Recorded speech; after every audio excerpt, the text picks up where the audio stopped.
What is up, my friends? This is the Protect Your Neck podcast, and I am your host, Dan Tom, analyst and writer who you can find at MMA Junkie as well as ActionNetwork.com. But on this here program, the Protect Your Neck podcast, we break down high-level MMA. That's what we're going to do here today, but in a slightly different way. That's right, a rare UFC off week where guys like me and my co-host here get to kind of stretch from our perspective beats, and hopefully with your guys' help, we can all kind of go back in time here and appreciate the history in a sport that kind of grows before our eyes. But of course, it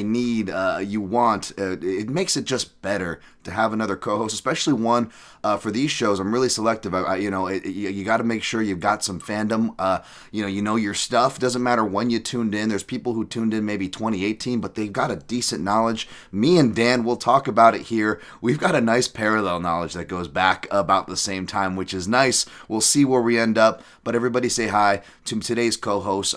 At Best Fight Picks is where you can find him on YouTube. Hit that subscribe button for his show there. Half the Battle. That's been going down for almost a decade. Dan is one of the longest MMA podcasters, MMA gambling podcasters, and has one of the longest sample sizes of third-party track. That's right. That's actually really legit and impressive. Dan, what's up, dude?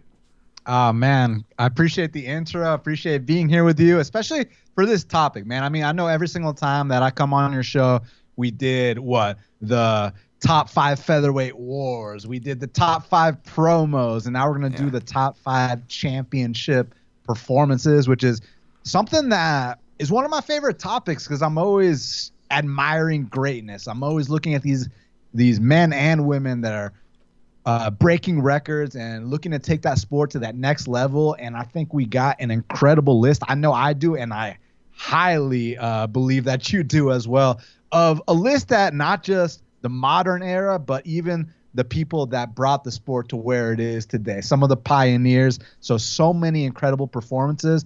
And I just want to give a quick disclaimer. Listen, guys, to narrow down this list to the top 5 was very tough. So I want you to know my list is not the be all end all, right? There's so many. If Dan Tom's show was the top 20, it'd be a lot easier for me. But that's what makes it special, the top 5, to really narrow it down to these are the gold standards. These are the ones you go back and you watch, and to narrow it down to that was tough, but it's exciting, it's challenging, and let's get right down to business, Dan Tom. Absolutely, man. You set it up beautifully. You know, when I do these articles, and I may have to, kind of cheat and do maybe a top 10 version of this when I have to do it for the written version for Junkie. I say the same thing as Dan. This is not an end-all, be-all list. This is simply my top 5. This is simply Dan's top 5. And as you guys are more than welcome to submit at the PYN podcast on all social platforms. You see Dan there at Best Fight Picks for his name tag. My name tag is also my handle at Dan Tom MMA. But yeah, we're going to be reading off because Dan actually got a post, which we'll say for honorable mentions, that got a lot of great mentions on there. So I'll let Dan kind of pick off from there when we get to it. But we're going to put our best foot forward, but we're going to be kind of counting backwards. For those of you guys know the top 5 lists, we'll take a list. I took this idea, kind of a podcast I like, the Film Vault. They'll do like top 5 bad cops. They'll do top 5 drug dealers, and so I'm like, why don't we just do that for MMA? Of course, we're doing top 5 championship performances. And, I do say my list jumps around a bit. We are limiting ourselves to the UFC. We'll see if anything maybe from the 90s gets in there, whether it be on our list or as an honorable mention. I like to do my best, and I know my guests, we do our best to kind of just, bring you what we think is the best, and not like the threads that you see often on Twitter these days that only date back to 2016. We're not going to short you on that end, at least that much I can guarantee. But yes, we do like to start from 5 to 1, like a tennis game. I tend to like let my guests go first, and Dan, we've been doing this for a minute, man. We both had to dust off some really old notes here. So you know the drill, man. I'm going to let you kick it off. I'm going to give you the steering wheel to make your number 5 spot. And again, I saw this on some of the people replying to your list, Dan. You can weigh in. Number 5 is a very unique spot for me. And sometimes, especially for lists like this, it's like the hardest spot. What did you think for your number 5? I have a feeling that you're going to be surprised by my number 5. Right. I have a feeling that not only you, but a lot of the listeners are not expecting these words to come out of my mouth. But Nice. let me tell you something, Dan Tom. At UFC 116, Brock Lesnar fought Shane Carwin. And first of all, that card just from start to finish was incredible. So if y'all have never seen it, I highly recommend you go back and brush up on the history. But let me tell y'all something about this fight between Brock Lesnar and Shane Carwin, because we're talking about the greatest championship performances, and there's a lot of different ways to kind of distinguish what you consider to be a championship performance. There's a lot of elements of what makes a champion, Dan Tom, whether we're talking about dominance, whether we're talking about well-roundedness, whether we're talking about one of my favorites, overcoming adversity and showing the heart of a champion. So let's talk about this for a second. So UFC 116, Brock Lesnar takes on Shane Carwin, and that first round, I know back then they were hesitant to give 10-7s and stuff, but that was like the definition of a 10-7. Dan Tom, I know you're not big on stats, but let me tell you something.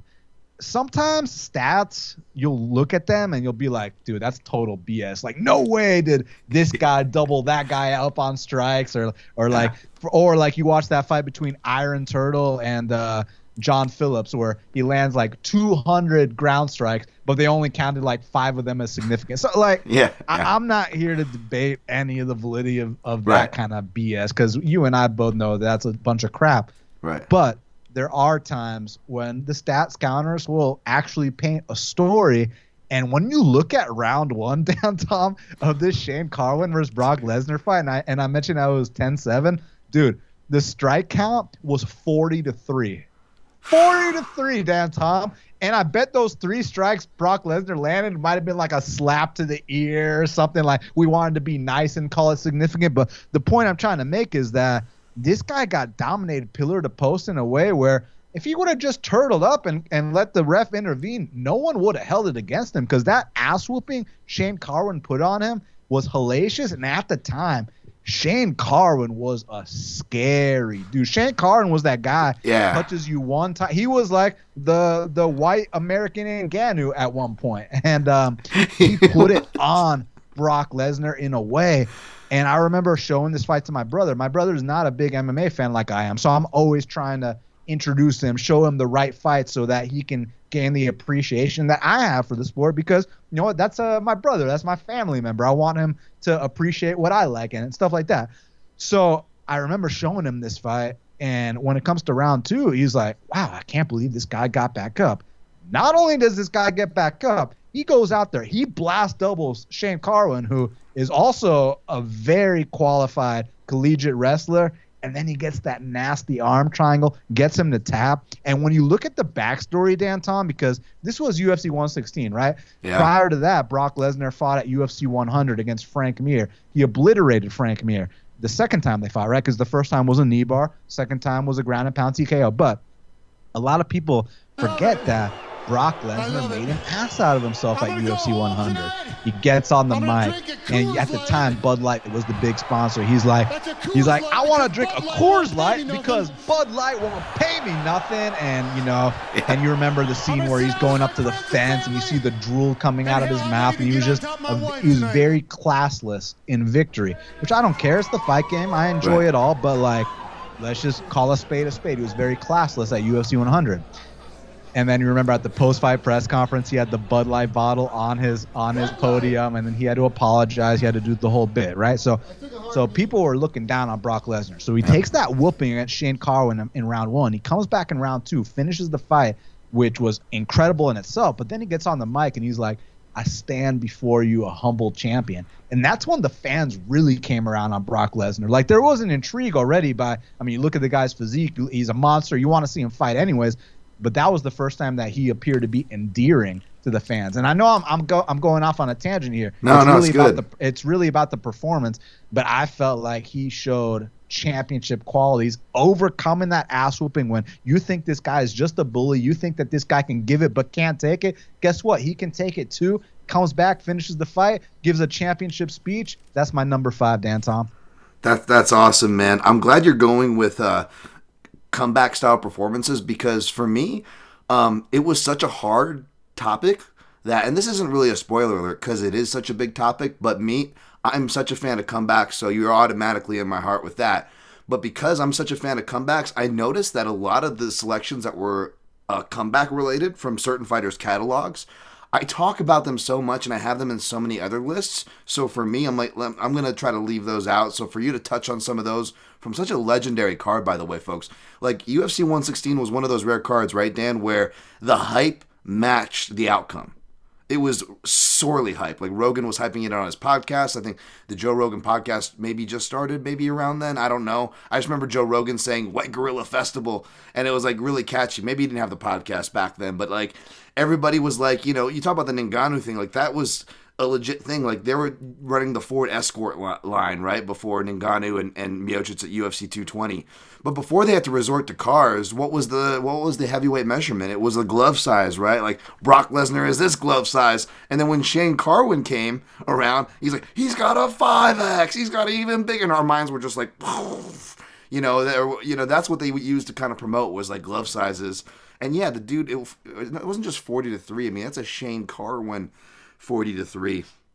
And speaking of low key things on the side that you could write off as your tangent, but I thought it was great, Dan. But I don't know if you tell me if you remember this, Dan, and people in the audience. But as you were saying this, I remember that this was one of those fights, kind of like Adesanya Cannonier, how they had like Vince McMahon and topical, all the WWE people like out watching it. Like this was one of the fights where like Undertaker, Vince, like a bunch of big people came out. Maybe not Vince, but like Undertaker and a bunch of big names came out to watch, which wasn't necessarily a first. But I remember on the walk back to the octagon, out of the octagon, Brock's all beat up. He's got the belt. He's got that shit-eating grin on his face, and he walks over because they're pretty much front row, right? And I just remember the look on like the people like Undertaker, all these pros of the business face. Dude, right. Him and the Undertaker's little non-verbal exchange spoke volumes. Yeah, but also just the impressiveness that was kind of on the surrounding wrestling people's face, so to speak, because these are people who, that comeback that Dan laid out, like that's like a standard pay-per-view, or a night at Monday Night Raw. Like that's the drama of wrestling. Very few do you get the one-sided fight, is so much in the pro wrestling. Like you see comebacks like that all the time, but those people know that those are works, and this was a shoot that almost ended up looking like a real pro wrestling match. And maybe I'm speaking for them, but just the looks on their faces, like it's like it's impressive when those people are impressed, because that's what they do for a living in a way, is try to recreate that scene, and they just got to see it in real life, and even they were like awestruck, because I remember watching it live, Dan, and I couldn't believe what I was seeing in that fight. Yeah, you said it well. Took the words out of my mouth, my boy. All right. So my number 5. This one, maybe both by the pick and maybe me picking it, isn't that crazy. This is usually where I go the hipster spot. And I was initially going to do that. But again, you kind of got to rewatch these, see how these hit you. And it's tough, right? Because originally, and I'll say this without spoiling it, although my co-host and other hardcore analysts, this description may be enough to know what I'm talking about. I almost went with one of the most impressive pressuring performances in a title fight. That alone might give it away for some people. Maybe it'll come up on Dan's list later. Who knows? It'll definitely come up in honorable mentions. But I didn't go with that pressuring performance. Instead, what I went with, and this isn't, some you can look at like comeback, some you can look at like as a technique. This was a great performance that not just a great title performance, but it highlighted this technique. There's a lot of different contexts that we'll talk about, I'm sure. This one was just an awesome performance, man. When you talk about performance art, when you talk about even the context, a similar context, even you could argue as far as the Brock Lesnar Shane Carwin, where Brock Lesnar was the star, he is the winner of this fight, but stock was low on him. And you could argue, especially with the betting line, he was technically an underdog. It closes at even. But Max Holloway, stock was low. Even though you look back at the record before he fought Brian Ortega at UFC 231, that's my pick, that he actually was, you see a bunch of green, right? If you're chalky on your history, or you weren't watching the sport live, then you'd be like, what are you talking about? How is stock low? You look at Brian Ortega maybe since the inactivity, a little more reds. And even Max Holloway, has had some more reds, but that was his prime. Well, people forget, of course, not you, Dan, of course, I'm talking more to the audience, that Max Holloway had some weird concussion symptoms that were really kind of creepy to this day. They still really don't know. He went even after the fact and had continued tests. But you could clearly see it on interviews, that he was doing with Bisping and promotionals leading up to a fight that was supposed to be done in the summer with Ortega. They had great promotionals. Both the guys were surfers. Both the guys had their, they were fighters. And that all kind of gets scrapped fight week in July. And they bump it to later in the year in Canada. And it was just one of those things where it was a fade more on Max's health, right? Everybody from the betting public to the pundits were questioning Max. And, Ortega has the submission game. We haven't really seen this. And, yeah, sure, he doesn't have the most reliable process or wrestling. But look at this guy. He's the round 3 specialist next to Yoel Romero. Like, he could just pull a finish out of nowhere.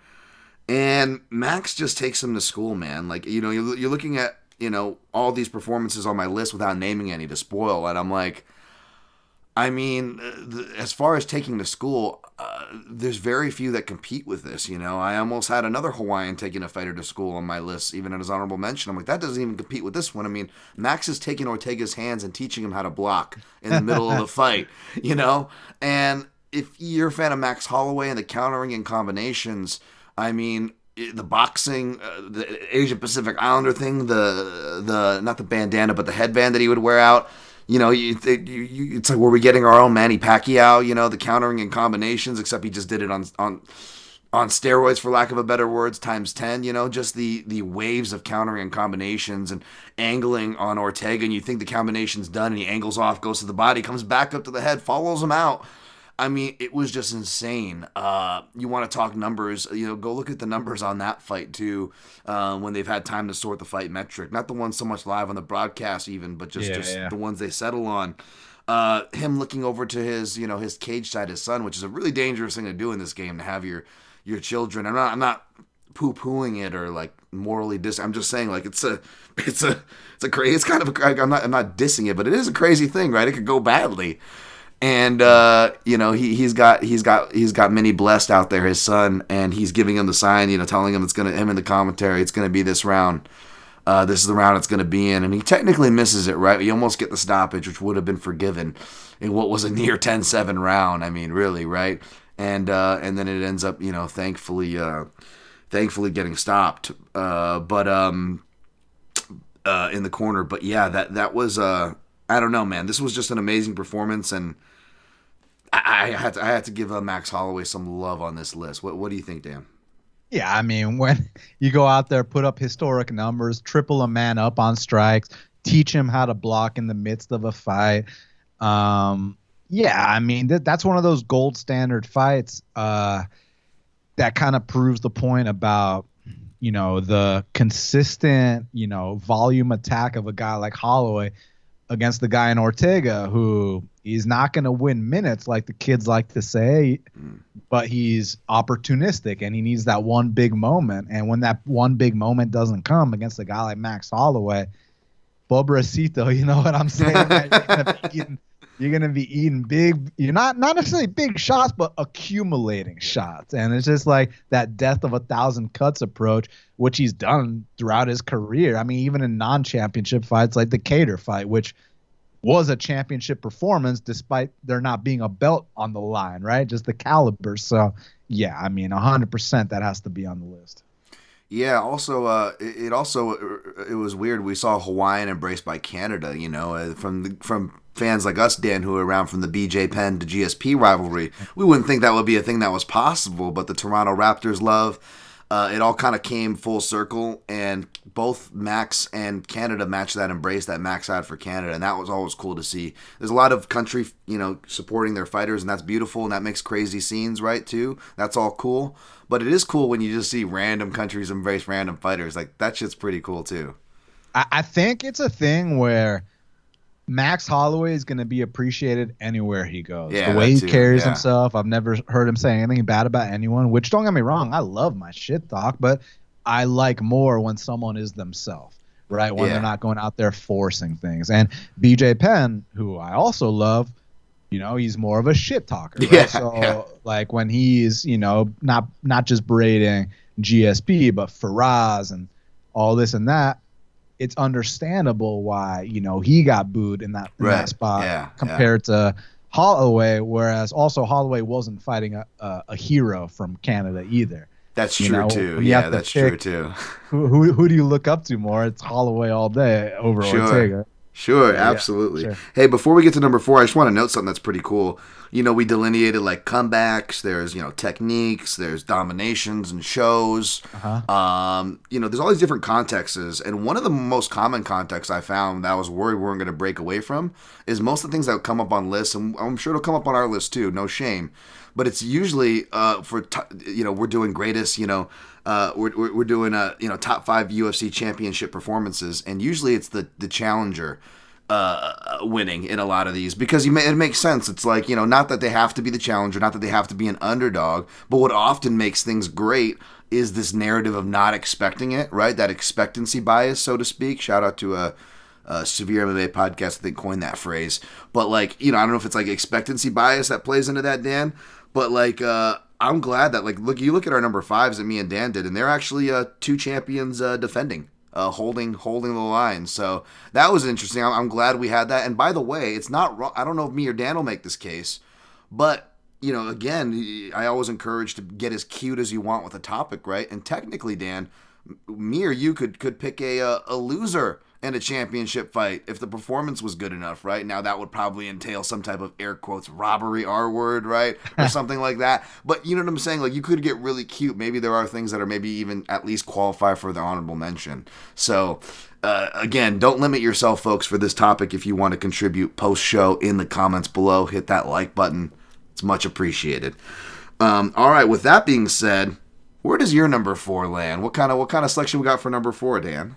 Well, I'm glad you asked that, and I'm also glad you prefaced it with the fact that both our number 5s were champions defending their belt.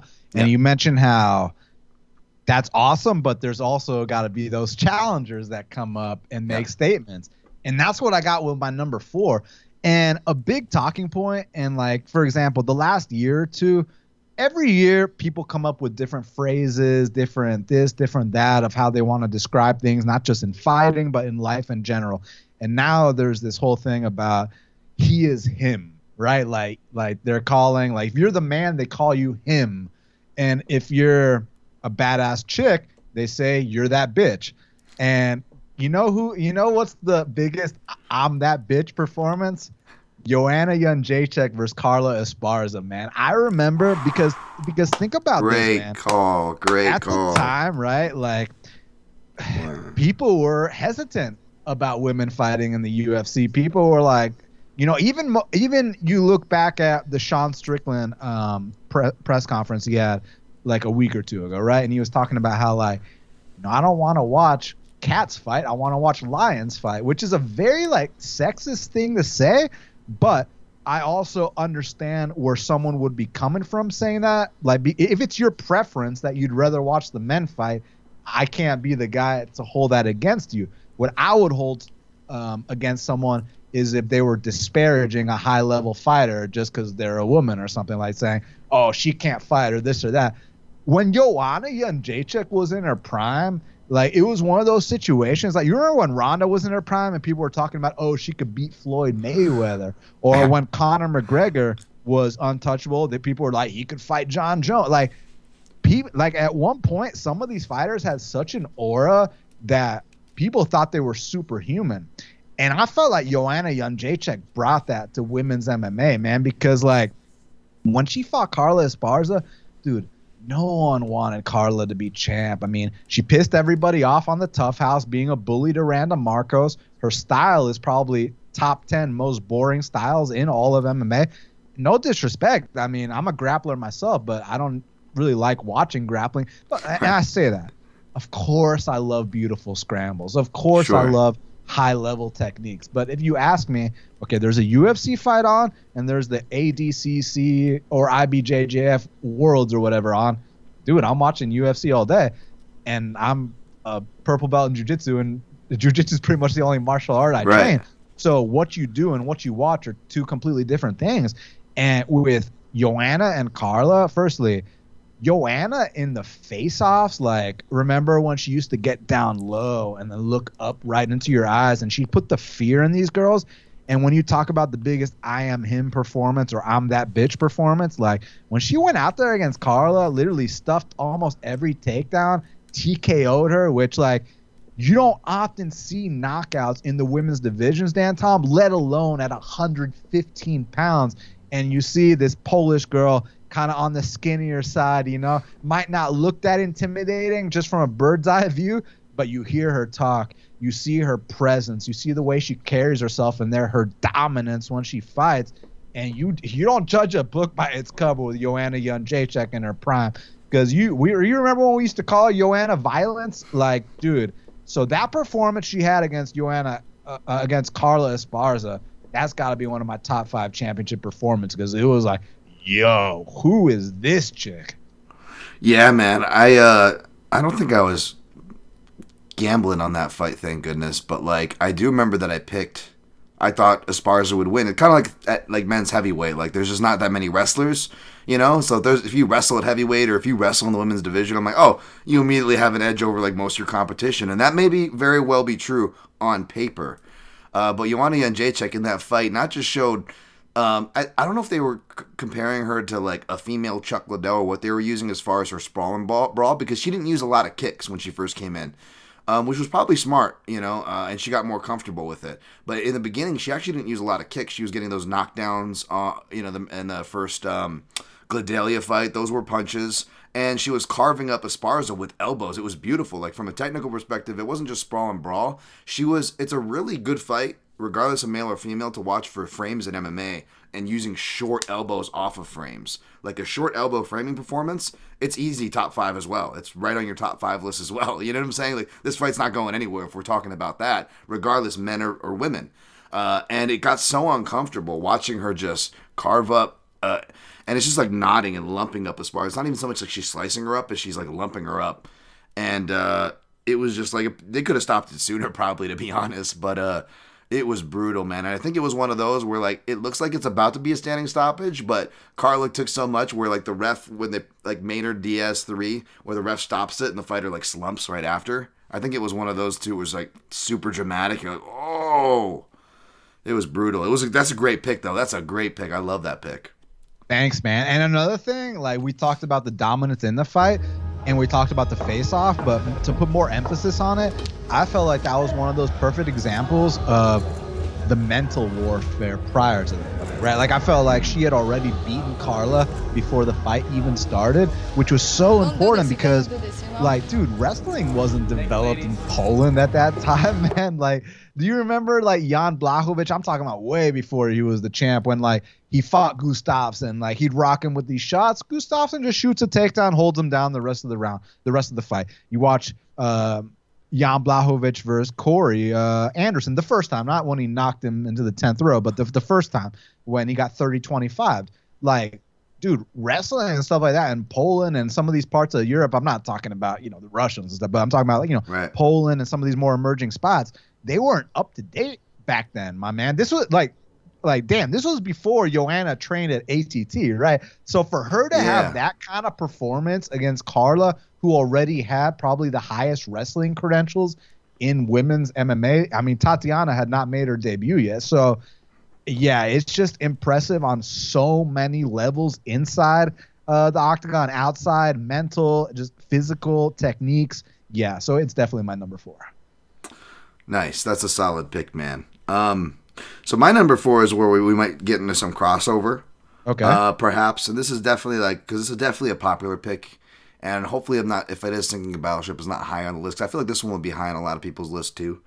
You could, it definitely will make the top 10 junkie one that I do, but it even makes my top 5, even though you wouldn't expect, old contrarian Dan Tom here to lean into Conor McGregor, and he gets enough attention, he's got the, not to timestamp these episodes too much, but the Roadhouse Jake Gyllenhaal trailer just dropped, and we're seeing Conor. By the way, Conor looks like he's just like a roided up date rapist in that movie, so I don't know if he's a method actor. No, I'm just kidding. Bad joke. Sorry. Allegedly. No. But listen, the reason why, all jokes aside, the reason why Conor is in that spot, he's popular. Whether it's a punchline, a headline, a byline, and I'm not a byline, but he's getting proper billing in these movies. Obviously, the attention he commands within the mixed martial arts space. This doesn't happen if this guy doesn't win, and I'm not talking about a 13-second win, because although you could really say, be like, what else do you want? A flawless victory, 13 seconds. You guys are talking about top performances and title fights. How do you top that? You ask every fighter what would be the perfect night. Oh, I go in there and I knock him out with the first punch. But no, despite the arguments that you could easily make, no, I'm going with Conor McGregor versus Eddie Alvarez at UFC 205. Now this one, Conor's not showing anything new as far as what he does, and what he does is great, obviously. So it's not so much like, this fight put this technique on the map, or this fight changed this. What it did change was the kind of double champ era, right? I mean, you had guys, we mentioned BJ Penn enough, Randy Couture. They were the only ones to have dual championships, but not simultaneously, right? They didn't hold both belts at the same time. Of course, the first person to do that in modern MMA, who newer fans somehow miss, is Dan Henderson at Pride 33. You want a thread that'll entertain you and actually teach you something, go find the thread I did on that one. First guy in modern MMA to do it. So we're not discounting Dan Henderson here, but the title we'll never discount Dan Henderson. No. But again, playing to the title, right? What's the title on this episode? It's UFC, and that was, of course, took place at Pride 33 before the purchase and all that. So yes, as far as UFC goes, yes, Conor is the first. He does it at UFC 205 against Eddie Alvarez. And again, kind of like the Max Ortega, this is really just as far as pure performance as an art form. You know what I'm saying? Like a complete different style, a pressuring style, but a pressure counter style, which was McGregor. And was just so patient, was so smooth. Not just the fancy showmanship stuff, which usually I'm not the biggest fan of, but it was so cool, especially with his style. And I don't know if he was trying to imitate this when he went hands behind the back, but whenever I write it up, I'm like, he looks like one of those old school drawings of a 1930s baseball pitcher at the mount. And he just looks like he's just ready to, where it shows the back perspective, and you've got the crowd behind, right? And then the I don't know, I'm not a baseball person, I'm sorry folks, but whatever that back fence is, kind of, from a perspective shot, it's just beautiful, right? In baseball, those behind the pitcher shots, he's got his hand behind his back, you don't know what pitch he's going to throw.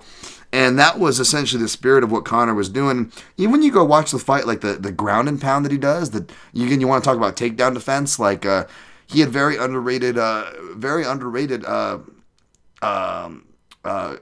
game. Conor did. Brazilian Jiu-Jitsu brown belt at the time, and really worked hard to improve his wrestling, which is why people like me were foolish enough to take a flyer pick against Khabib. They were stupid enough to do that, and if they were, they probably, because they looked at the Eddie Alvarez fight and other things where you just really saw Conor not just doing what Conor does on the feet, but he really he was using the whizzer when Eddie goes to go and pressure against the cage for the double. He splits his legs, he's doing all these technical things that are just so beautiful. The ground and pound, holding the leg up, hammer fists. Even just the takedown defense in close, he's getting head position, beautiful head position on the stuffs. Really just complete performance. You almost think of it as a one-round fight because of how smooth and quick and the way the highlights get replayed. You forget that it went a whole round before it ends. You forget how many actual knockdowns there were. I am not a fan of the post-fight speech, because it's right then, in my opinion, is when you start. See, I thought it was me just being a traditional martial arts snob, contrarian. I'm not a fan of trash talk. I don't really care for that post-fight. But you look at Conor's arc, it was kind of from that point forward. Although, in his defense, I went back to watch it, and I'm like, you know what? I actually like it more now, because he's like, we just sold this freaking fucking company for $5.2 billion. He can't give me a fucking belt. And I was like, that is a fucking good diss right there by Conor. He's like, they did just, if you look at the time frame, this was really recently after their sale, folks. The sale didn't happen at UFC 200 like we think about. That's when it happened behind the scenes, but we didn't find out about it till later that year in 2016, right? So it was just really cool. You look back, oh yeah, Conor called their asses out for finances before it became kind of more in vogue to do in his defense, for whatever that's worth. But Dan, you got anything on this one? Yeah, no, it's on my list as well, further down. So I'm gonna save my comments for when I get there. I sit here and okay, hold it. Sure, sorry, my bad. Oh, no, please. I mean, it was Right on your on. list for a reason, just like it's on my list for a reason. So, no, I 100% agree with. I mean, that has to be up there for sure. All right. Well, if that's the case, you know what we'll do? We'll pocket it and we'll let you say that because it sounds like you've got some good things to say about it, and we'll just keep the order if that's fine. You know, sometimes we'll do a Chinese fire drill, but I think we can keep it. I think we can just keep it flowing there. Apologies for sinking your battleship, sir, but No, no, no, no. Please. the ball is back in your court for your number three. What made your number three? So, Dan, Tom, I hope this doesn't piss you off, but I actually have a tie Okay, no, you for, guess go. for number three. All Okay, right. and my tie for number three is what I literally consider to be the two best light heavyweight championship performances in the history of the sport. Forgivable. Okay, There's a tie-in. There's a tie-in. Okay, forgivable. Let's hear the tie-in. Let's hear what they okay. are. That's good. So the first one happened back at UFC 128 in 2011. And there was this 23-year-old kid named Johnny Bones Jones. And, you know, the best guy he had fought at the time was like a Ryan Bader and a Stephen Bonner and, you know, a Jake O'Brien and this and that. And, you know, yeah, and John Jones had all the physical attributes and this and that. We were thinking, okay, you know, this kid's a stud, but I mean, he's fighting Mauricio Shogun, you know, like, Yeah. you don't just go up there and fight. Like, at the time, bro, I don't know if people remember the regard we held Shogun in, and Shogun's one of those fan favorites to the point where, like, we'll make excuses for this guy. We'll downplay his losses. We'll overblow his wins. We'll fucking get down on our knees and pray to the god known as Mauricio Shogun, who are like, so, like, it was like one of those cases where, like, Shogun can do no wrong, right? And the fight happened back in 2011. So I vividly remember John Jones took a lot of heat because when he was signing autographs in the lead up to this fight, he didn't just write John Jones. He wrote John Jones champion 2011 on every single autograph, right? And he wasn't champ then. And the champ was Shogun, who, like I told you, the regard the fans held this guy in was like, yo, like, if you, like, saying any kind of bad word about Shogun, and when I say bad word, it doesn't even mean insulting him. It even means saying he's going to lose a fight.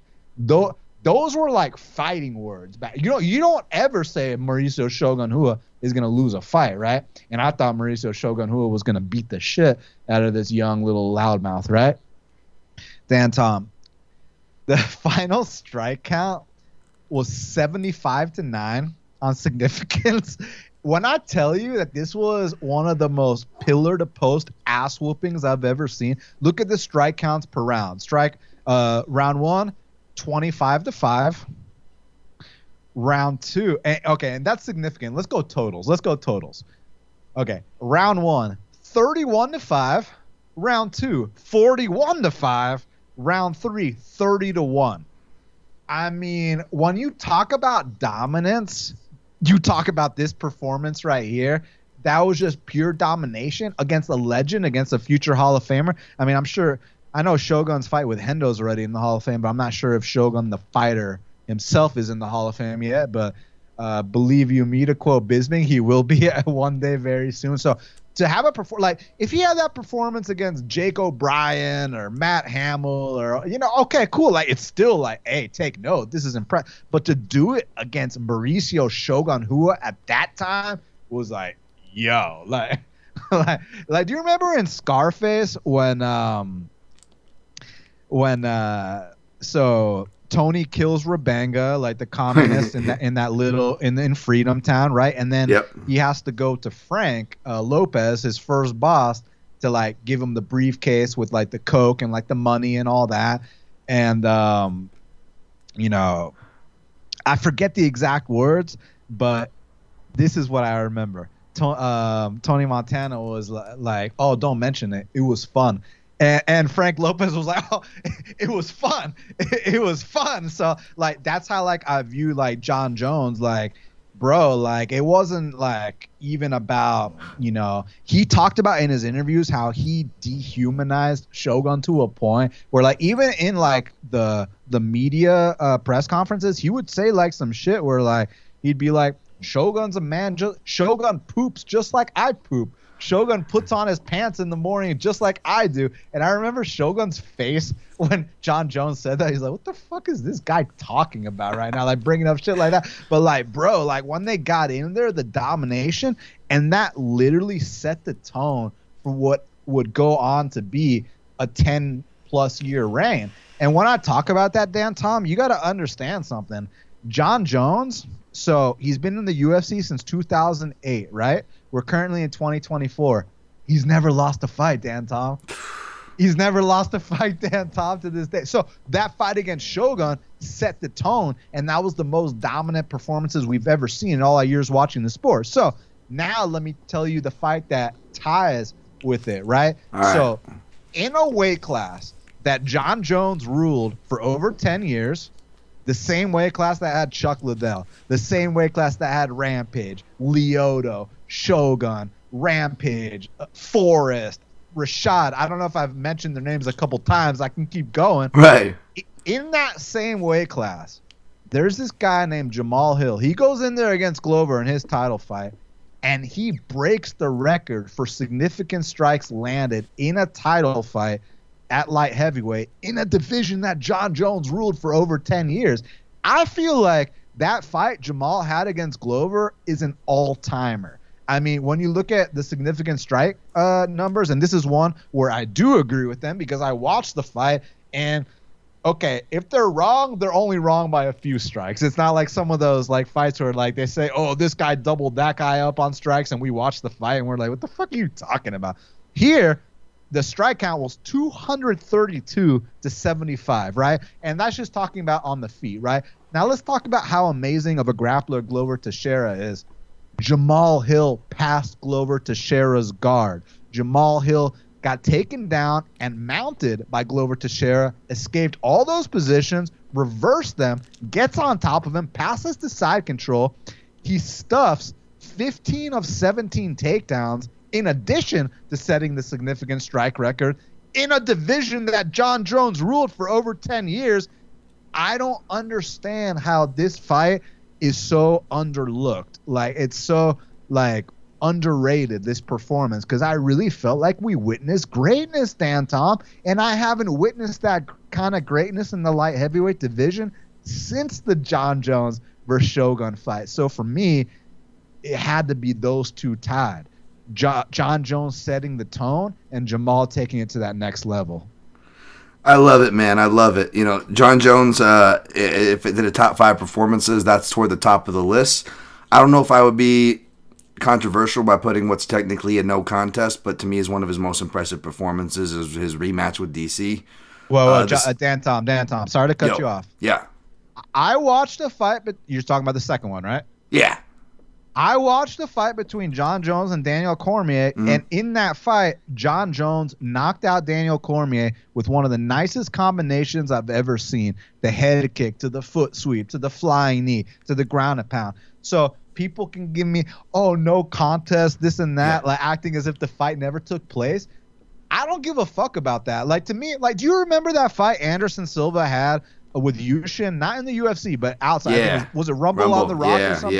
Yeah. Okay, so he hits him with that up nasty, beautiful technique, and people are, oh, that's a loss for Anderson. Okay, I saw 2 grown men get into a fight. I saw one man knock the other man out with one of the most beautiful techniques I've ever seen, and they call the guy that got knocked out the winner. To me, bro, like, I don't give a fuck about this no contest bullshit. That fight you're referencing between John Jones and Cormier is absolutely the definition of a dominant championship performance, and no one can convince me differently. Yeah, I hold it like right up here with that Hua performance. The Hua performance is cool because it's like it's kind of like John Jones's version of like the more action version of GSP before, which I don't diss him too heavily for, but before he got wrestle heavy, like John Jones was out there in that Shogun Hua fight, he's throwing flying knees, and then the shot that really, it's a beating that you could have argued could have been stopped earlier, but like the shot that really does him in is this beautiful left hook to the liver that like I'm sure he threw it in other fights, but like I don't remember his body shots ever being that effective, until maybe that Cormier fight with the setups of the body kicks to the head kind of a deal. But like yeah, like it was just an amazing performance. I know Shogun, you know, was already in the beginning trying to figure out how to fight post prime with the knee surgeries or whatnot, but it doesn't take away from the way Jones looked in that fight. And even though it wasn't a part of the fight, I wouldn't blame, and you don't need this to have your part of your argument to justify it in the top five. I would argue, I mean, just the performance all day, right? I mean, remember he stopped the street mugger the day of the fight? I mean, just it sounded like he was having like an A-plus performance. Like he should have went to the slots that day, right, Dan? He should have went to the tables and started rolling dice with the way that day was going. Like he could not do wrong. And this is John Jones. He could not do wrong that day. So that's a great one. And then only thing I'll add with the Hill Teixeira one, that's legit. I like that we're talking about this fight because for me, it's like I feel like I'm cheating talking about this fight because we're doing top five, championship performances for the UFC. My next top five that I'm going to be doing a written one. I already did it, I believe, with Simon, my guy Simon Head. By the way, check out this channel. Go back. This was during like the heat of the pandemic. We did that one, top five light heavyweight wars. But I gotta update that list, right? There's a lot of fights, that involve Glover Teixeira actually, right? And that's one of them that you mentioned here, which is against Jamal Hill. And regardless if it makes my top five or not, you bet your ass you're probably going to see it at least in the honorable mentions, which says a lot, by the way, if we're going through top five light heavyweight fights of all time, for anything even to make the honorable mention. That's a huge compliment, folks. But that fight you nailed, beautifully and stuff. And it was in Brazil, so you have that effect, which is great. It was not often talked about a lot. It was amazing ground and pound from Jamal Hill. What were you going to say? Sorry? No, I was just gonna say, like, we were talking about Holloway and Ortega earlier, right? Yeah. So when you see a guy like Hill, right, and listen, pay attention to this, Dan Tom. When people criticize Hill, it's never about his skills. It's always, he's got a belly or this or that. Okay, that's great. I'd rather you criticize his physique than you criticize his skills, because there's nothing to criticize about his skills. And people are like, he doesn't take it seriously. Like, dude, Jamal just can't have a six-pack. That's just what his physique is, which makes it even more crazy. But back on the Max Holloway topic, and just cut me off if you need to, because I will talk about this fight ad nauseum. But like, when you're a 205er and you put up little guy numbers, Dan Tom, you put up the numbers that a guy like Holloway puts up, and you're a 205er, like, hey, like that. I take note, Dan Tom. I take note. So, yeah. I had to put it there. Absolutely, man. And I don't think he gets enough credit for his skills. Like, his ground and pound really impressed me, the way he used grip fighting, not just to defend the takedowns like you were talking about, but the moments where he ends up actually on top toward the end. Oh, my goodness. It was just brutal. Like, he was shutting down Glover's deep half game, which sounds like it shouldn't, it sounds like it shouldn't be that hard. You prioritize for it. Like, yeah, like tell that to everybody who fought Damian Maia. Say what you will about Colby. Say what you will about Colby and the amount of shots that Colby took standing in his fight. Like the fact that he was able to consistently get out of that was actually really tough. So massive credit there. But one of my favorite things actually about the fight, and again, this is something like Jones where it was outside of the fight, so you don't have to count it. But I don't know, I kind of count it toward the overall feel of it. It's one of the best like feel good moments at the end, because you had Figueiredo and Moreno, I believe, doing their trilogy, a trilogy fight, right? And that ends with a doctor stoppage, right?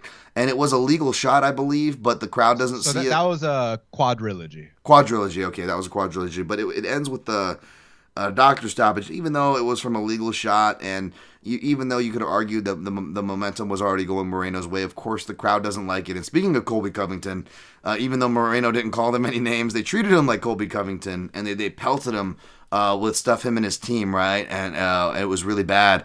As far as that kind of stuff goes. I mean, it wasn't, Matt Brown getting punched on his way to the octagon at UFC 198. Shout to that, speaking of Damian Maia versus Matt Brown. And Matt Brown, again, he flicked off the crowd. Again, Moreno didn't do shit, so they were out for blood, right? And Glover being just the best sportsman, this is something that I say, I think, John Anik says it as well. And you can't name a better sportsman. If we're doing top 5 sportsmen in MMA, like Glover's number 1 easily. You never see a guy he checks out. He treats opponents. What if he chokes them out unconscious, he goes and checks on them. And if he loses, he goes and checks on them to make sure they're okay. So much so that he knew that with Jamal Hill upsetting a hero like Glover, they weren't going to be kind to him, right? And like you said, people already. For reasons sadly based on appearance generally, don't like Jamal Hill anyway, so they were not going to go easy on him. And Glover, knowing this, gets on the mic and says, hey, this guy is a champion. You respect him like a champion, something of that effect. And essentially he was like, he's walking back with me, so you don't throw anything. And I was like, what? Name a more classier moment. Like, not just top 5 sportsmen. Even if we did just like top 5 classy moments, like Glover's still number 1, and it's probably this moment with him and Jamal Hill. And I know it's not part of the fight, but that's got to count some, right, Dan? That was awesome, right? Yeah, and then a few months later, you see them smoking joints together. Yes, yes. So, yeah. Glover's that uncle, dude. He is that dude. So that was, I'm a big Glover fan, so seeing him lose was tough, but like that right there, and it was an amazing fight, A, and then B, having that like ending to it, like I don't know, man, made me feel all the teary goodness, kind of all that stuff, which you don't get a lot of in this sport, let me tell you. So yeah, well said, Dan. Solid shouts out there. Solid number 3, and very much yes, more than welcome to tie. See, I was tempted to do a tie for my number 5, but I'm like, there's no real tie-in here. You at least had a legit tie-in, so more than welcome to break the rules, sir. That was your number 3. I guess it's my number 3 now. Oh, hello. Okay, we'll see. We'll see if we have this. This is an older one. This is probably the oldest one on my list, and we're about 6 days shy of its 20th anniversary, so I'll probably put some clips out on Twitter, folks, for it, because there was some cool stuff here for this one, okay? So that alone should maybe give it away if you did a quick Google search, but yes, that brings us to UFC 46. There were 2 title fights, but it's really easy to decide, because one of them was just... It was stopped on a cut with Vitor Belfort, and it was their rematch, right? Yeah, Randy. The first fight's a really good fight too, by the way. I mean, as far as like Randy Couture selections you could throw into this list, that first Vitor Belfort fight's really underrated. You got the big underdog and everything, right? And that one has a cut, and it's funny back then. Like, there's different things in the production, and I'm gonna bring it to the fight here in a second. But with the cut, they actually had the doctor, which was a lady, and Rogan interviewed the doctor in the ring on the mic, so everybody in the arena to the production could hear why they stopped the fight and explained it, right? And you just, speaking of the, not that might have changed, Brandon Moreno getting pelted, but fast forward to today, we don't really do that. And I'm like, that was one of those weird things they did back then. Like, why not? Yeah, do that. Remember, they would actually like show the commission, they would show the judges, and like talking about accountability, they would show them on camera back then before the fight would start, the main event would start. Like, I actually miss that kind of stuff. And in the beginning, they actually had an odds maker come out, and the guy was from USA Today Sports, and I'm like, damn, I wish I had my gig back then. Maybe I could have bucked for that job, right? And they're talking about odds and who he likes, and one of the biggest favorites, Frank Mir over Wes Sims, the odds maker really likes. I really like that fight. And he goes, I love that finish. Yeah, yeah. And then the other favorite he really likes, and it's actually not that big. The way they're treating it, it's like massive, right? And Dan, maybe you can weigh in on this. I could make my educated guess, but I'd rather have somebody else who knows, or someone like yourself make a guess over me. But in this era, I always joke and call big widespread odds Ronda Rousey odds, right? Because it almost was like it wasn't until WMMA gets in till we start seeing crazy widespread odds, because BJ Penn, long-winded, defeated, going up in weight to become the second at the time. Again, we mentioned Randy Couture and BJ were the first to get dual division championships, not simultaneously, but dual. BJ was the second to do this at UFC 46 on the same card as Randy, of course, who was going to be defending his light heavyweight title, and actually lost it due to the cut, which was unfortunate. But he goes up, and it was a big deal because Matt Hughes is on this crazy run. He's beaten Carlos names like Carlos Newton, Hayato Sakurai, like Sean Shirk on just a few weeks' notice at the time. Forget that Sean Shirk was a welterweight title contender before he was the lightweight champion. He's essentially hailed as one of the pound-for-pound strongest fighters and one of the pound-for-pound best fighters. The way they're talking about it is just like there's, the odds makers like Matt Hughes is a fighting machine. He's like, he's one of the most reliable favorites. I like my money on him. And this is also back when they used to go to Eddie Bravo for not just doing his own like boxing style. Well, I've got to score it this way, Mike. They used to do like Eddie Bravo used to kind of do that role. Harold Letterman, sorry. Scoring kind of cage side. And even in fact, it was crazy. Even after Bruce Buffer announces them, they're already in the cage ready to fight. And the red corner, da da da da, and then sometimes there's a couple seconds for like a quick promo or a spot, but then they go right into the fight, right? Back then, they even would go to, while it's paused and both the fighters are like doing this and the ref is just holding weight, they're actually cutting the Eddie Bravo before the fight even begins. And he goes, man, BJ Penn, he apparently says he's gotten his body ready, which, by the way, BJ Penn only trained a half hour a day for this fight and ate McDonald's, which was a curse, because now you see why, like, what would later kind of curse BJ Penn, right? Later on in his career, that preparation. But as bad as BJ Penn was later in his career, for you newer fans that may only see his record and go, how is this guy a great, like, you forget, folks, when you go back to BJ Penn in his prime, when he was on, you want to talk about performances? There was a reason why GOATs like Anderson Silva said, oh, my GOAT? You guys are saying I'm the GOAT? Okay, well, here's my GOAT, BJ Penn. When he is on, he is the best on the planet. And you really couldn't argue when a guy like Anderson Silva in his prime was saying this. Okay, and this was kind of, one of the first ones. I mean, he was already, the prodigy. He already bursted on the scene and he was a jiu-jitsu guy, fastest American to get his black belt. But what does he do? He steps on the scene, he starts getting knockouts, right? Even in those early lightweight fights, like he's doing moves that Khabib would later popularize. He's doing the leg wrap, all that fun stuff. Yeah, BJ was doing it almost 20 years prior, folks, back in 2001. This is 2004, though, about 20 years prior to this recording. And again, it's the big wrestler versus BJ Penn. Matt Hughes probably blown up to like 190, 193, they report that he would blow back up to. And you look at him, even like some fighters are like, oh, that guy's small for this age, right? Oh, that guy's clearly juiced. There was no USADA for them. Like, there's all these different ranges when you go back and watch these fights. Like, you go back and watch Matt Hughes, and even though 5'9" isn't the biggest for a welterweight of today, he still looks sizable enough, Dan, to where he could still be a welterweight of today, Matt Hughes. I mean, say what you will about the guy. You forget how dominant this guy was. I mean, he could be on this list as well, maybe, for other things. 100%. And I remember Eddie Bravo goes, and they used to have like a cool cut back in the day of YouTube before they edited it out, but it was like Rocky. It had like the Rocky training montage playing in the background. And it was Eddie Bravo talking. He's like, BJ Penn's moving up to try to do the unthinkable here, folks. Courageous. He's like, he goes. There's only really one.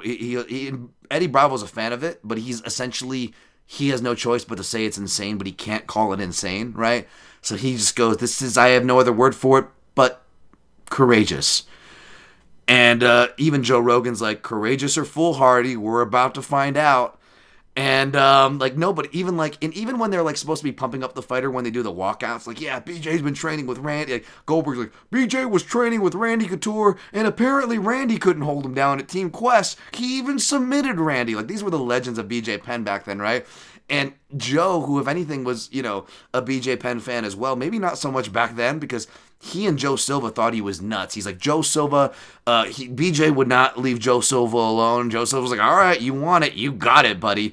And then Mike Goldberg, who gets a lot of shit, but Mike Goldberg, man, he doesn't get a lot of credit either. He countered a lot of Joe's. He's iconic. Yeah, he is. He countered, even when Joe Rogan, you could say he's not as good as Joe was back then in his prime. Even in Joe's prime, Joe would make a lot of mistakes, and that's not to shit on Joe. I only say that to highlight Goldie, that Goldie would actually do a quiet balancing act in there. So he goes and tries to pump BJ Penn back up, and Joe goes, right before they cut to Matt Hughes, he goes, yeah, that sounds all well and good. Let's see if he can get not, yeah, but he goes, that's all well and good until you're getting molested against the fence. Like, he did not think BJ was going to win this fight. And what we saw is what we saw. Dan, do you have anything to say? Please weigh in on this one, buddy. You know this fight. Yeah, I mean, listen, BJ Penn, when you talk about pound for pound, you talk about BJ Penn, not just the fact that he was a 55er going up and not just challenging Matt Hughes, but winning the belt off Matt Hughes, being a 2-division UFC champion. I mean, Dan Tom knows damn well about that time that BJ Penn went up to not light heavyweight, but heavyweight to fight against Lyoto Machida. And it was like a competitive decision type fight. Like when you talked about pound for pound back in the day, you talked about BJ Penn. And in my honorable mentions, I'm going to talk about his reign. Cause like when he was that man, his performances at lightweight were like, yo, but hey, shout out to Mike Goldberg, because one thing about Goldberg, he brought in some legendary catchphrases. It's all over, and coming up next. Like no one else like has like their own like phrases like that. Like even certain fighters' names, like random fighters that you don't think of. Like I can't think of the name Drew McFedries without saying it just like that. Yeah. Like I have to say it just like that. Like, Drew McFedries used to have a punch on him, huh? Dude, Drew McFedries or Martin Kampman. Everybody was talking about. Like, I know everyone was like bashing middleweight division, how it is to like they showed like the Jacare Souza, the rankings of 2015 or whatever. I'm like, shit. We can even kick it back to like prelim middleweight matches. I'll take I think Martin Kampman versus Drew McFedries fucks with middleweights of today. You know, that fight was sick, you know? That shit was like buried on prelims in like 07 or 06 and shit. Like, yeah. But yeah, man, I could have went with, like you alluded to, that BJ lightweight run. There's a lot in there, right? Even like techniques or this or that, you know, performances, which we could talk about maybe later. But yeah. I ended up settling on this one. This is just one of those, you know, very similar in spirit to, you know, Conor going up in weight to, he was technically going down coming from the Nate Diaz series, but you know what I mean? Going up in weight to capture a second title, you know, that obviously has some weight to it. So that's my number 3, sir. Number 2 for you. Is number 2 the one I sunk, or do you have something fresh for number 2? Yeah, no, we talked about this. You had your McGregor, Alvarez, and I wrote for number 2. I wrote McGregor's 3 title fights, title fight wins. You know, against Mendez, against Aldo, and against Alvarez. Like that 3-fight run of title wins. Like, bro, he was on top of the world in a way where I think we were kind of alluding to this at the beginning of the show. How people literally thought that this guy was a superhero to the point where, like, do you remember how when Conor first came to the UFC, he had those 2 losses against Joe Duffy and some other random dude. They leg locked him in like under a minute. And so like, dude, like, and those are like embarrassing losses, right? Like, Conor was such an incredibly witty and intelligent guy that like, he got us to buy that was just, he was like, it was a panic situation. Like, you know, like he basically like made it seem like, that's not even who I am today. And then down the line, you saw that like when he's not the toughest when people get around his neck and stuff like that. He's an incredible hammer, not the best nail. But bro, those 3 championship wins were incredible. Like the fight against Mendez, going into it, I mean, the whole thing was like, oh, he's never fought a wrestler before. And what was crazy about it was, even though that was true, like, let's not act like he didn't fight some high caliber guys. Like, you know that his second ever UFC fight was Max Holloway. Was it the same Max Holloway that was a champion that did all these things? No. But was Max Holloway a bum or something? Absolutely not. Max Holloway was still a stud. And Conor, like, 30-26 them easily in Boston on his second UFC fight. And then he fights Poirier a couple fights later, knocks him out in the first round. Was it the Poirier that went on to be an interim champ at lightweight? No, but it was still a top 5 ranked Poirier who's always been a dangerous guy since he made his UFC debut against Josh Grisby. Interestingly enough, you get me on that topic. It was supposed to be Grisby versus Jose Aldo. Jose Aldo pulls out the fight. So then they call up this newcomer, Dustin Poirier, to come fight Josh Grisby, you know. And it was on the prelims of UFC 125, the same night that Frankie Edgar and Gray Maynard went to that I was there live. The same night that Thiago Silva played the drums on Brandon Vera's head. And, like, bro, the beatdown that Dustin Poirier put on Josh Grisby, I'll literally never forget it, because Josh Grisby, they called him the Fluke, right? He was the guy that went 4-0 in the WEC with 4 destructive finishes. Like, he finished Mark Hominick. Did he finish Yves Jabouin? I don't remember. I know he finished Hominick, and he finished like 3 other guys. So we were like, yo, maybe this is the guy that's going to challenge Jose Aldo, right? And this was before we called him Jose Aldo. This is back when we called him Jose Aldo. You know what I'm saying? Yeah. And dude, like Dustin put the kind of beating on on Josh Grisby where like I never heard from Grisby ever. Grisby never won a fight ever again, and then he starts getting busted for all like, bro. Like I think that Dustin did some serious damage to him. But I'm getting off topic. Sure. I think that Conor McGregor's 3 title fight wins were like the definition of that's him. That's the guy. Like I had never felt that kind of superhero presence since the Anderson Silva days, right? And Dan, Tom, I'd love to put Anderson Silva versus Forrest Griffin on this list as one of the all-time greatest performances, but you know why I can't do that, right? Yes, because it wasn't for a belt. Yeah. It was Anderson going up to 205 to challenge himself against the former champ, right? So that's one of the best performances ever. If that was for a belt, that'd be my number 1, but it wasn't for a belt, so I couldn't put it up there, unfortunately. So for me, it's McGregor's 3 title fight wins: Mendes, Aldo, and Alvarez. Because back to Mendes, it was the whole talk of, so I got off on the tangent about Poirier. Reason being was because like people were saying, well, Conor had never fought a wrestler. He'd been gifted all these matchups. Because this was people's big talking point, right?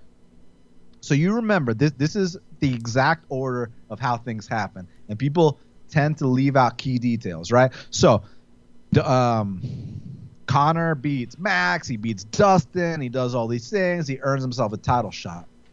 But Jose Aldo got injured and he wasn't able to take the fight. So it was either an option of Conor McGregor sitting on the sidelines waiting for Jose Aldo to come back, or take this little squash match tune-up fight with Dennis Seaver just so you can stay active, and then you fight the Aldo and the Mendeses and this and that. So people were getting on their high horse talking about how, Conor McGregor beat Dennis Seaver and that's why he got a title shot. It's like, no, he had already earned his title shot. He just fought Dennis Seaver to stay active while Jose Aldo was getting healed up. And then he was supposed to fight Aldo. Aldo pulls out again, Dan, Tom. So they get the Chad Mendes fight, right, on short notice. And the question was, well, this guy's Irish. This guy's never been in there with a wrestler before. The guy got tapped out twice on his regionals. And, bro, show me better body shooting in the history of the game. Like, those teeps, he really popularized that kind of not just a regular front kick and not just a regular push kick, but like that stabbing teep to the gut that if you watch a fight between Pedro Munoz and Brett Johns, Pedro Munoz used that expertly.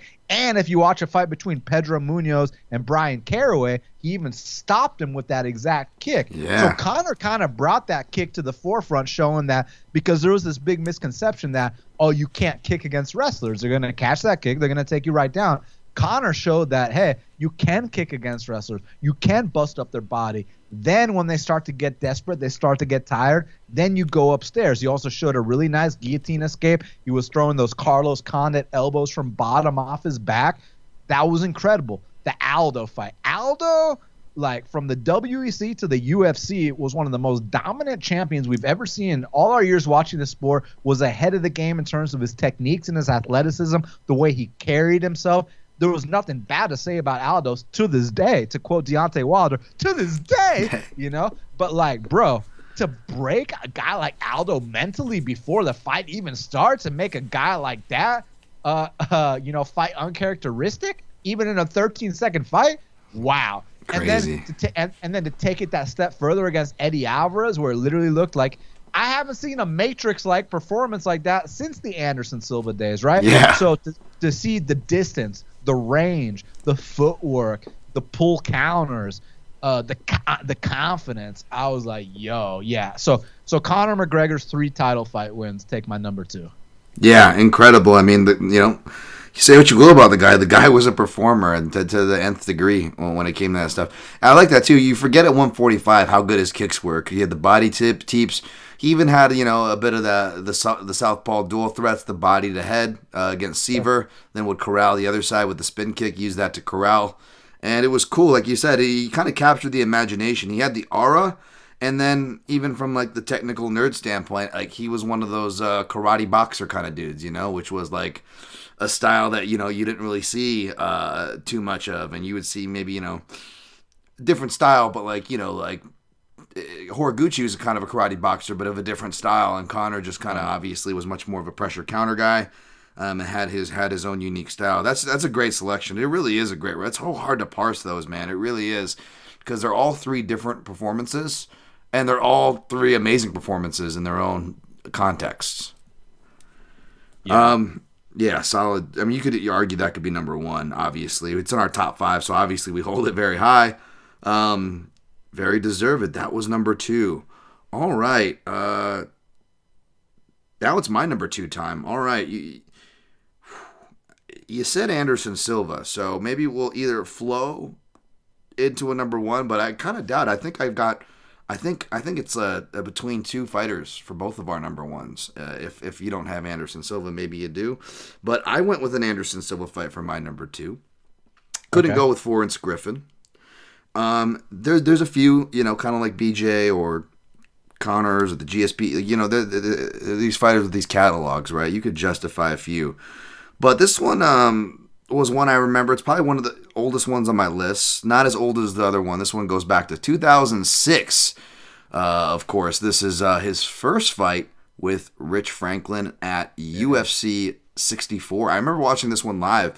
I didn't even know Anderson Silva's name. I was such a I was a tough noob, right? So I was like, oh, this is the guy, the really good striker guy with the bumblebee black and yellow. Like, that's how I referred to him. Like, for his first 2, maybe even 3 fights, right? Like, maybe even up to like Nate Marquardt and Travis Lutter. I'm like, oh, the bumblebee guy. Like, that was my thing. I actually bought the Sinister hoodie back in the day. I remember. Like, before he fought Dan Henderson and stuff, like, even before then, like, I bought it was like, I was just so captivated by this guy, right? Like, who is this guy, right? Because I was a UFC noob. I didn't follow his work in Japan, right? The only people I knew in Japan was, like, Crow Cop and, like, the Pride Highlights, because of my bass player who got me in MMA was a big Crow Cop fan, but I really didn't know the Japanese scene. I was a tough noob. And sure enough, this is when I'm in the beginning of my UFC fandom, 2006-ish, right? And I remember, I'm already watching the pay-per-views at this point. Wouldn't catch the fight nights religiously, but we always watched the pay-per-views already at this point, me and my buddies. And yeah, this was amazing because it wasn't just an amazing performance, and he comes and swoops in and takes the title. He may have even... the betting lines may have even been swayed his way, so I don't even know if it's some big underdog thing, and it's not even so much that context. But technique-wise, this puts... Dan mentioned the front teep, right? This puts the Muay Thai plum, as Goldie calls it, double collar tie. Shout out to Ryan Wag MMA. That's right. This one puts this on the map, baby. I mean, it is a brutal beatdown. He rearranges Rich Franklin's nose, who on the Brazilian commentary refers to him as Jim Carrey at this point. If you ever watch rips, there wasn't like MMA core back in these days, folks, or anything. Like, I remember you used to go like random spot. I think MMA Linker. I'd go like the MMA Linker back in these days, probably to watch fights, and then you wouldn't even get like the English comment. You'd have, if it was a pay-per-view, it would be like Brazilian commentary, and you'd see like the Brazilian network in the corner. Like that's the way you'd watch fights back. And I love doing with Richard Franklin's because they'd be like, "Oser for luta, Jim Carrey," like you would just have like the one English word they would say. And yeah, man, Anderson Silva now just takes the title. Again, this is another challenger taking the belt. That's kind of the major trend in a lot of these picks, what we noticed, right? We called that going into it. This is another one, and he takes the title. Dan, anything to say about this one? Did I sink any battleships here? Feel free to go. Was this the one in Cincinnati, or was the rematch in Cincinnati? The rematch was in Cincinnati, which was just brutal, man. It was just to add to the pressure to Franklin, And yeah. Franklin came in with the orange and the black eye for that one. Yeah. Right. This one was the more pink and brown, I think, was his trunks for this one. No, I mean, just the way that he really brought the Muay Thai clinch to the forefront in MMA, and just the confidence, the aura. Forrest Griffin tested positive for Xanax, for that fight. You know what I'm saying? That's the kind of mind state that Anderson Silva had his opponents under. And when you think about this, Anderson Silva got a title shot off one fight, right? He just came in, knocked out Chris Lieben real quick, and all right, you're fighting for the belt now. Like, when you make those kind of impressions, just to put in perspective, John Jones didn't fight for a title in his second UFC fight. Conor McGregor didn't. Habib didn't. I'm not sure Insane. if BJ Penn did or not. I don't think he did either because he was No, fighting no. like the Kyle Unos and the Dean Thomases and all them. So like, Yeah. bro, like I think that Anderson, besides like Ronda, because like her first fight since she was like already queen of the division back in Strikeforce and they just absorbed it.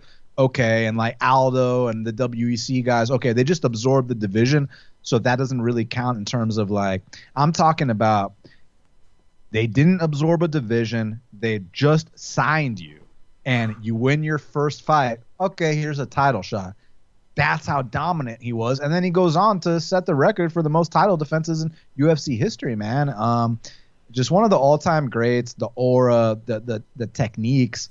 Like I literally felt like I was watching a superhero. Like, and I was in attendance when he lost to Weidman. And like when I tell you the whole place went silent, bro, it was like nothing we had ever seen before. Because like Yeah. I thought this guy could beat Godzilla, the Hulk, Yeah. like, whoever. So yeah, man. I mean, if Anderson's got to be on your list in one way or another. Yeah, yeah. This just felt like I had to have him on there, and it's crazy because like a lot of his best fights were not title fights. In the sense of like as far as like impressive performances in this theme goes, right? Like the James Irvin fight was an impressive performance because he just washed him out. The Chris Lieben fight, I mean, I'm sure it probably came up when I did my top 5 UFC debuts. I think that was an episode, and if whether it was or not, like again, what was the stat? Maybe it's like disproven now or whatever, but like they would float out there like he had 100% accuracy. He was pretty damn close to, if not like maybe there's like 1 or 2 shots that miss, but that's how I'm gonna look that up right now. I'm glad you. No, I mean, I'm glad you said that. yeah, Hold on. well, that's how Rogan and everybody would say it. That's 100% fact. But as far as what the stats are when you go back to watch the tape, not not quite 100%, but it's close enough. It's close enough. 17 out of 20, so 85%. Yeah, that's pretty damn close. I mean, you look at just the accuracy and as far as that like perfect performance, right? It's like holy damn, and that is interesting. I never really thought about that, right? Everybody comes at Conor for his rise or whatever. Like, man, Anderson only had to do it once. And I know Brock had the star power more than Conor, at least to start, and then more than Anderson, obviously. But you could kind of say the same for Brock. It was 2 fights, but he only had to win one to get the title shot, right? He comes in, he loses to Mir, then he comes back and he beats Heath Herring, right? And then he was beating Randy all of a sudden 4 pay-per-views later at 90, or 3 pay-per-views later at 91, UFC 91, right? Yep, It was like, yep. so it was like 81, 88. And then 91, yeah. So it was like, and obviously Brock has the star power, so you can and it's heavyweight, so maybe you can understand that. But that's pretty damn impressive. Anderson only with 1 fight, yeah. All right, Dan. Unless you got anything else to say on that, it's drum roll time. Number 1, baby. Okay, so I'm breaking the rules again. Just like for my number 3, what I did Jones and Shogun and Jamal versus Glover, which I consider to be the 2 greatest light heavyweight performances in the history of the sport. My number 1 goes to 2 of the greatest middleweight champions in UFC history. And the reason why is there's a very similar theme in both of these fights. And this is a situation where the champion had to go through a lot. And in that 5th round, that was the determining round of not just that fight, but even career trajectories. Like, so the 2 fights are Israel Adesanya versus Kelvin Gastelum and Anderson Silva versus Chael Sonnen. And they're different in the sense that Chael beat the shit out of Anderson for 4.5 rounds, right? Whereas Adesanya and Gastelum was 2-2 going into the 5th. But where they're similar is that both Anderson and Israel had to make a decision in that 5th round. Like, are you going to come out here and make history and not just be champion, but overcome adversity, overcome your toughest fight, and show that championship medal? Because, like, you look at Adesanya and Gastelum. Firstly, shout out to that fight. I was there in person. It was in Atlanta. Incredible fight. And you want to know something crazy, just on a side note? That was the co-main event to Dustin Poirier versus Max Holloway, too. So I saw 2 of the best fights of all time just back-to-back. It was crazy. That's a great card to have made. Wow. Dude, when I tell you, it was 2-2 going into that 5th round with Gastelum, Adesanya. Like, man, anybody's fight. Like, this could literally go any way. And like, dude, Adesanya turned up in a way in round 5. He got like 3 knockdowns. It was a 10-8 round. It could have been stopped. Goddard didn't want to stop it for whatever reason. But man, that fight defined a legacy because again, no one would have held it against Izzy if, hey man, listen, you were undefeated in the UFC and just in general up until that point, and this was your toughest test. Kelvin's been paying his dues in the UFC for how long now? Like, if it was just Kelvin's time, hey man, get back on the horse again. No doubt in my mind, Izzy would have came back to be a champion. But for him, who is known for being this pretty fighter, doesn't like taking a lot of damage, and you see his lips are like, it's like he just got like you seen the pictures of like women when they just get the lip injections, not like a couple days after when it settles in. I'm talking about when they just get it. That's what his lips look like. His eyes are like shut. It was like decision making time. Like, are you that guy or not? And boy, did he show you was that guy. And with Anderson, it was like, Anderson, like, you're in the midst of one of the most historic title reigns in the history of the sport. This guy Chael is not just beating your ass. He's beating your ass after he talk shit about your country, your wife, your family, your techniques, your pink sweater, like this and like everything, right? And dude, and it wasn't just about Chael wrestling. Like, dude, Chael rocked him on the feet. Chael stumbled and like Chael beat the shit out of him. For Anderson to have the wherewithal to pull off that triangle in the waning minutes of the 5th and final round after a beatdown like that, and then you see like him with his kids at the time, and he just puts his belt up in the air like this, and they're all like hugging him and crying. Like, that was a championship performance, my boy. Like it's easy to just put a dominant one-sided performance as your number one, but for these, it's just like they show the heart of a champion in a way that went on to define their legacies.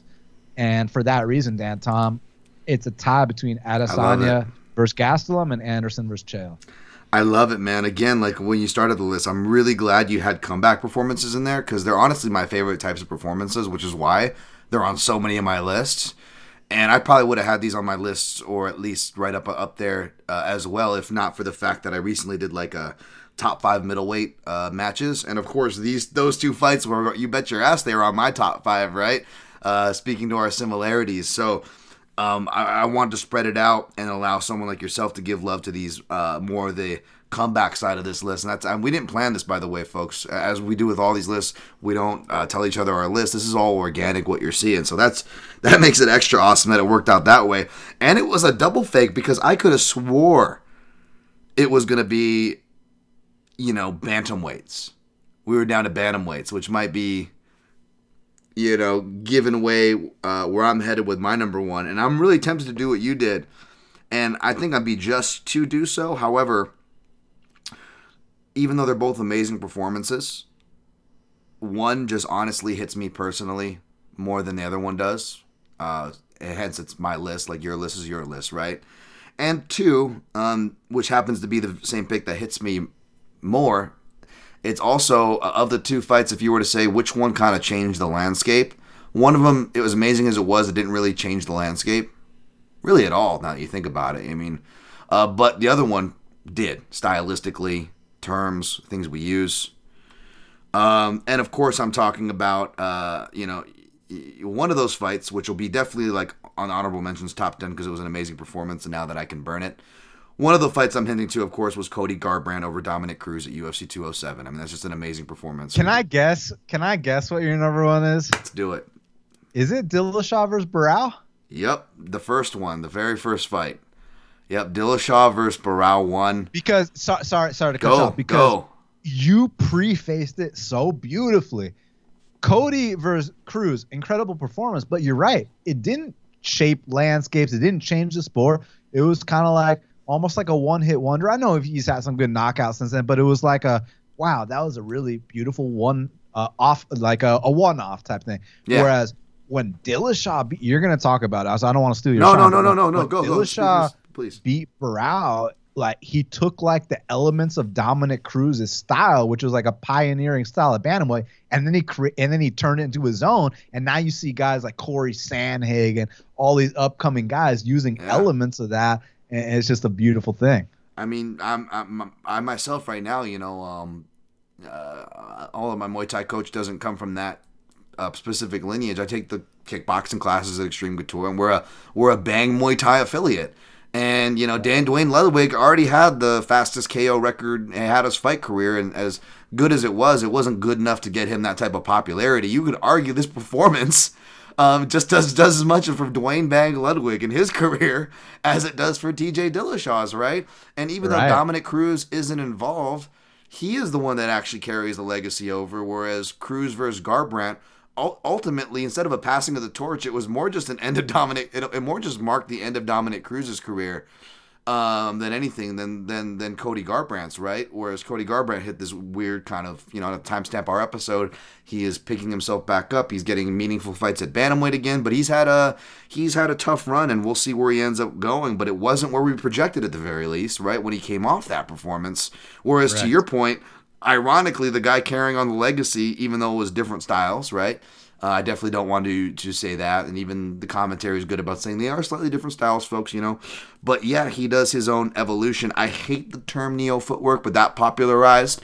It really also kind of really forced us to look at striking. That's where the sport kind of takes a step up, right? Both just not in the techniques you're seeing inside of the ring, but even the people outside. We mentioned coaches. What about analysts? Like, I don't know about you guys, but this is where I stumble onto guys like Jack Slack. Jack Slack becomes real popular because he writes that post-fight breakdown. Jack Slack's already been working in the space at this point, but I feel like he hits, the radars of myself and many others. I don't want to say mainstream, although you got guys like Rogan plugging him on the Rogan podcast, which is mainstream pretty much at that point. It's at its peak, skyrocketing up, and he keeps referencing that, and like it's just the whole space kind of evolves. Coaching and just even guys that don't make a style. What do you see guys start doing from this point on? Everybody starts switching to southpaw. Now, granted. And you still get some of this where maybe they only switch and they throw like a body kick or a strong head kick, and then they're back to their orthodox stance. But before this, guys weren't encouraged to fight southpaw. There were not a lot of southpaws, much less stance switchers. And now you see everybody after this doing their poor man versions, right? There's so many poor man versions after this. And it was just, I don't even think it was a cancellation or whatever. I think it was more of those things like, Faber had his shot. And he even had the rematch. That was weird, that UFC 149 or whatever. Row, get him now, Henan Barao. And say what you will about Henan Barao and the hyperbole that Dana White put on him. The fact was the guy had a crazy unbeaten streak. He was a bantamweight, which is a weight class that I and you should respect, right? So regardless of where you ranked him at the pound for pound list, the guy was a deserved top pound for pound fighter. Right, you really you really can make that argument as much as you want to criticize the hype Dana White was putting on him, because Dana was really trying to sell Brown. Credit to Dana, this is when he was actually still trying to sell his fighters, right? he was trying to push these guys. And TJ Dillashaw comes up, and you think they'd be marketing him, but it was almost like a joke that he wasn't ready for it, so much so that they're trying to promote the fight. But again, Rogan, like I mentioned with the Penn and Hughes fight, he's a little more tactful at this point of his career, but even he slips to the point where TJ Dillashaw, he's already, before the knockdown, he's actually looking impressive, to the point where Rogan's like, this is like the best TJ Dillashaw we've ever seen, right? And then about a minute or 30 or so left, 133 left or so, I think, we get the knockdown that kind of starts that downhill tumble to the eventual late round stoppage, right? But I remember after that round, Barao survives the round. You forget Dillashaw, who is an underrated back taker. Like, that was how his game started. Like, he almost takes the back and finishes right there, because that was actually Dillashaw's game. It wasn't striking, which you forget. That's why this was so impressive. And after that first round, you hear Joe Rogan say on commentary, "Oh, so is TJ Dillashaw ready for a title shot?" Like, almost acknowledging what they couldn't acknowledge before. The fact that there was just so much criticism that, like, what are we doing rushing this guy? Like, he had one good performance against what was that? the Hulk, that East Coast dude, Mike Easton. Mike Easton. That's right. Yeah, and because that's where That was in Atlanta. I saw that. yeah, and that's actually kind of where you first start seeing this Dwayne style actually come up. It actually wasn't the Barao fight. You actually first see the peaks in that Mike Easton fight, but even then, it wasn't enough to make anybody think it was a chance. Right, this is one of the biggest underdog cashes. Right, he closes as a plus 650 at the close. It was wider before that. Right, Dan, we know how these things work. And I remember watching, and no one notable or anything like that major, but it was like a local MMA judge at the time who would come and watch fights with us at my buddy's house. And he was just telling us, he's like, because he got it at like plus 770 or something, right, Dan? And he was like, yeah, I threw a ticket, and I didn't really like bet too much at that time. I was like, you did what? He's like, yeah, I figured why not throw 100 at odds like this? It's MMA. And then we start talking about it more. We're like, TJ was showing an unorthodox style. He does kind of have a bit of movement, plus the wrestling to dictate. And we almost like are making the case like it's a breakdown show while the walkouts are going down, right? While we're watching live. And sure enough, he comes out and he just has that round. I look over at my buddy and we go, holy shit. You nailed it, man. You nailed it. That's a good ticket to have in your pocket. And say what you will about, drug testing or speculation. You could say that about any fighter at any era in this sport. Let's be honest. And I'm not doing that to defend TJ Dillashaw or what he was caught for. Let me say this. Go ahead. Okay, was he a cheater? Yes. Did steroids teach him those unbelievable techniques? No. Yeah. Steroids have been around. It's a performance though that can kind of revolutionize things. And TJ Dillashaw put on that performance. I know number one seems heavy, but man, it's just one of those ones where I remember where I was at, how much it hit. You have that a wholesome, if you will, moment of Dwayne Bag of Ludwig and TJ Dillashaw, like the karate student and the teacher. They're like, ha, ha, ha, ha, and they bow to each other at the end. Like it was like a 90s sidekicks movie or something. Like, what am I watching? And it was crazy, man. And yeah, where the careers, where the sports, where the camps went, where the careers went. I mean, it's like your own teen ending movie where they freeze frame on everybody and tell you where they went. Like Dwayne Bang Ludwig closed down his peanut butter thing, but went on to sell Dwayne Bang Muay Thai. TJ Dillashaw left Team Alpha Male and didn't become friends with them. Later went on to rival. It was like all these like different like crazy storylines that happened out of that too. Not that matters, but yeah, it's got it going down in the annals. That's my number one. Nice. Yeah, I love it, man. I mean, that was a legendary performance. He was like a plus 800 dog. And he went out there, and I don't think people remember that Renan Barão was like, what, 31-1 or some shit?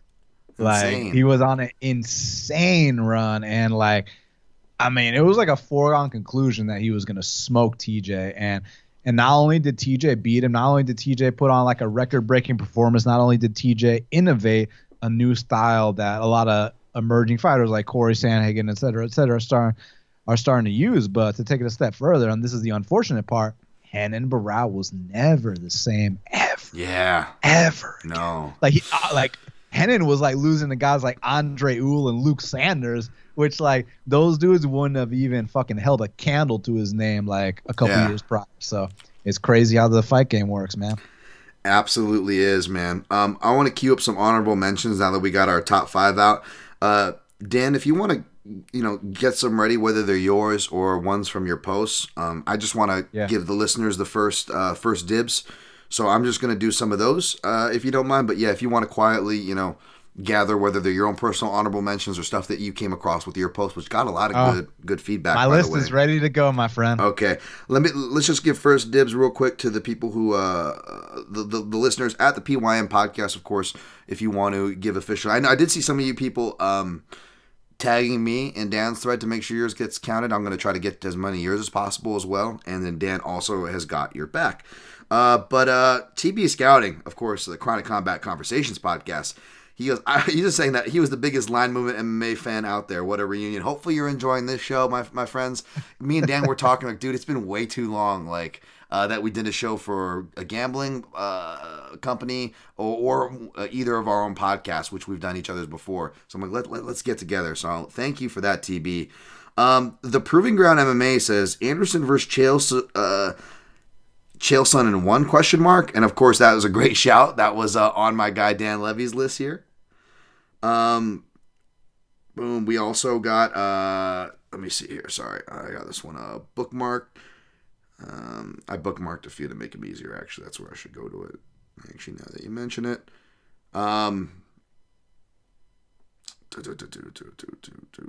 shoot, where did that list go? Somebody bookmarked me on a list. Well, while you look for it, let me mention. Oh, I got it. I got it right here. Oh, you got it. Responded Okay. to your list. It was Dar Valdez, and he tagged me on this one. So I'm gonna scoop it from you, and then I'm gonna do one of your quote tweets because this is my guy, Combat CR. Then I'll kick it over to you. So Dar has TJ versus Barao. Great. Cody versus Cruz. Yep, absolutely. Those are right up there. Randy versus Sylvia. I appreciate that shout. Coming out of retirement, you say what you want, Tim Sylvia. Like, no one was giving Randy a chance for that one. That's a... Yeah, the size difference was absurd. And when he landed that right hand in that first round, like I heard people in the arena like could hear it echo. So, yeah, that was a big moment. That was a good heavyweight shout. Another heavyweight shout that I thought of but didn't make my top 5, obviously. He has Kane versus Brock, Dardes. That's a solid one. That was a really good day. I came back from Disneyland with a girlfriend at the time. And then I remember I'm like, oh, sweet, we got the UFC fights tonight. And it was like that Anaheim card that was happening right next door. It was like just like a crazy day of just events and ended on a good... I remember watching that on my laptop. Back when I had to purchase it through Yahoo Sports, like pre-fight pass days. And then lastly, he has Connor versus Eddie, which is great there. And I don't know why it's not coming up. I apologize if it pops up. I'll try to hit you guys, the James Kendricks and you OGs, the Ghost Phantoms of the world and whatnot. I'm not seeing some of them here, but I did want to hit my guy, of course. I did Chronic Combat Conversations. Of course, there's Combat Chronicles at Combat CR. My guy, Kyle Mack, of course, a historian of it. He quote tweeted my guy, Dan Levy's tweet here. And he's number 1, Volkanovski Holloway 3, which is on my honorable mentions. One of the many amazing jab performances, circling with the jab. Volkanovski just, that's one that I'm tempted on whether or not to get on the top 10 part. Either way, it'll definitely be an honorable mention because I would like some Volk on there, and that's definitely one for his. Kyle also has McGregor Aldo. Again, it's only 13 seconds, but when we're talking about the definition of, greatest championship performances, I mean, how do you not get much greater than that? Knocking off one of the greatest, arguably the greatest GOATs in that kind of a fashion is insane. Number 3, he has Weidman Silva 1, as you shouted out. You made good shouts on that while we were talking about your list, Dan. I know it's tough. These are tough to see. Seeing these Please guys don't go make down. me cry. I was there. I mean, I know Holloway beating, Aldo beating, Silva beating. Oh, this is brutal. You're tugging at our heartstrings with this list, Kyle. It was a core memory I choose to forget. Yep. These ones are a little more, I guess, happier or funnier at the very least. Jones Cormier, but he has number 1, which I respect. That's a very good one. I mean, again, say what you will about drugs. You could argue the fact that he was on drugs and tested positive for cocaine and then went out and out-wrestled DC. It's pretty insane, folks. It's pretty insane. Drugs. That's an impressive performance, I'm saying. I'm not hating on the guy, believe it or not. I'm actually saying that's impressive. Performance was nasty. So very good shot on that one. I love that first John Jones fight with DC. And I'm not saying this to make fun of him because you could just tell how passionate he was, and it arguably made the performance that much better. But he's like, when he almost sound, and it's funny because he's such a badass, and he just does like the most alpha shit, taking DC down, right? Wins it, but he almost sounds like a little kid, like because he's so emotional. He's like, bro, you bought your break bone shirt, take it back. And he was like really angry. Yeah, so DC had a shirt called Break Bones, and then when John Jones won, he wore a shirt that said Unbroken. I was like, oh. and he came out with the Reebok sponsorship before Reebok took over to kind of like was like a hint of like things to come, like, we might not have thought anything of it back then. It was like, oh crap. Penn Hughes won, of course, making me feel less crazy for my homer pick there. I usually ban BJ Penn from my lists, but I'm glad Kyle Mack has it. He says I could keep going, of course, but I could also replace any of those. I'm content with that top 5 as of now. Dan, what do you have registered for your honorable mentions that you pulled up from your suggestions you got? Tons of people replied to me, so like I'm really sorry that I'm not getting to all of them. It's almost past my bedtime, so I'm gonna scan through. I'm gonna rush through these last few. Lucrative MMA betting. James Blissett, he said Volk versus Korean Zombie, which I agree. I was in attendance for that. That was a hell of a performance.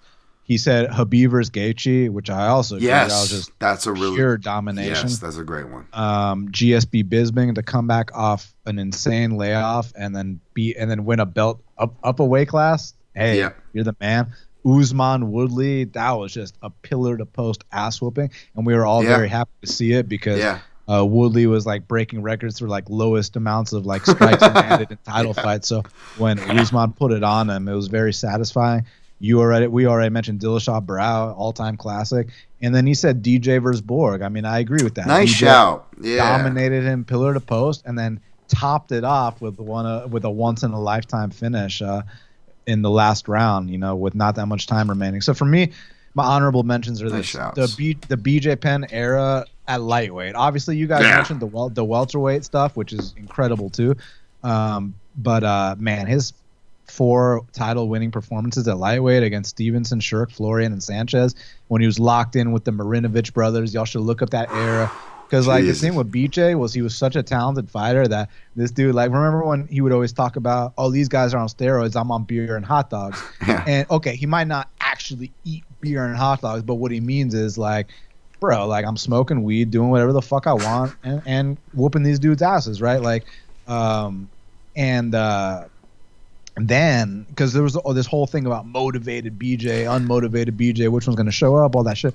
Because, like, bro, I don't know if you remember the countdown of UFC 94 when BJ fought GSP the second time. Not the first time, because the first time a lot of people actually thought BJ Penn beat GSP, Dan Tom. You remember that? Right, yeah, sure, yeah, I remember, but then the second time at UFC 94 was a pillar-to-post ass-whooping. Yep. And actually on the countdown, like, dude, the kind of shit that was on that countdown compared to some of the countdowns now was like, if they put the shit on the countdown now that was on then, like, people would get canceled. Because I don't know if you remember, but like Dana White is on the fucking countdown calling BJ Penn's brother, JD or whatever, like being like, hey, is he training? All right, I'm coming down to Hawaii to make sure this guy's training.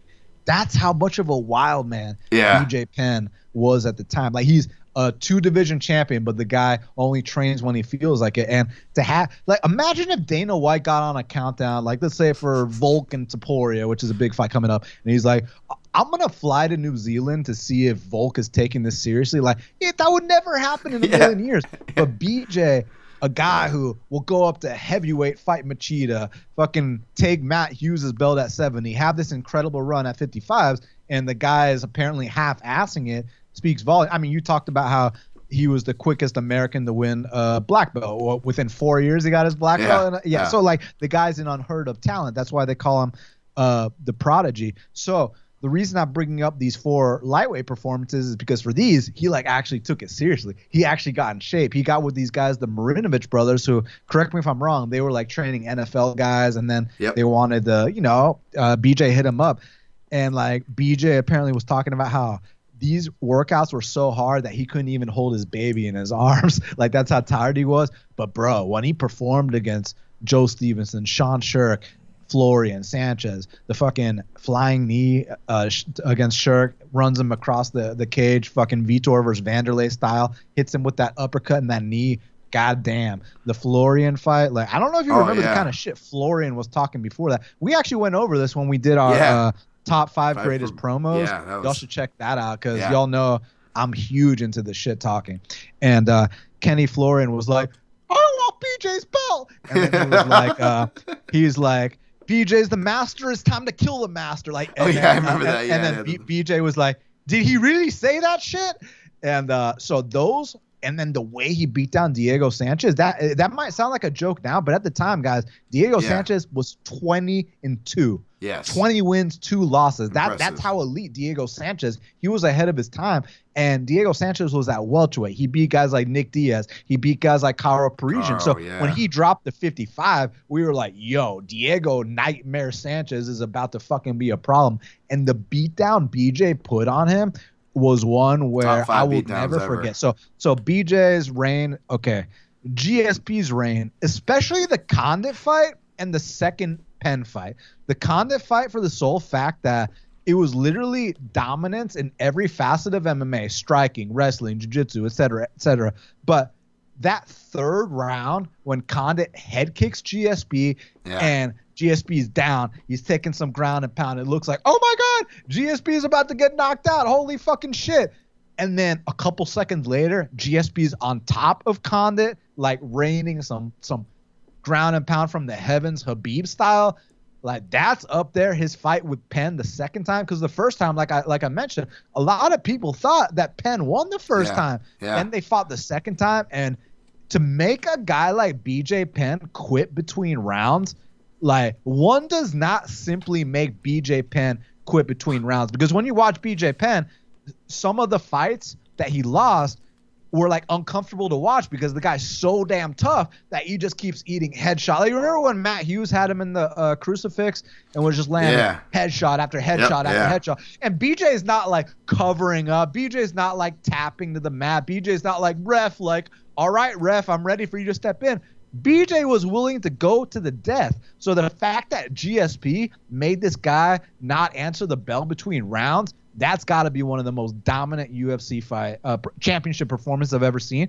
Obviously, I mentioned for my number 4 was Joanna Jędrzejczyk versus Carla Esparza. On that same card, the main event was Rafael Dos Anjos versus Anthony Pettis. And at the time, Pettis was on the Wheaties box. He was submitting guys. He was knocking guys out. A Dana White even called Anthony Pettis the number 1 pound-for-pound fighter on the planet. Look it up. True story. And RDA put a whooping on him as like a plus 600 dog.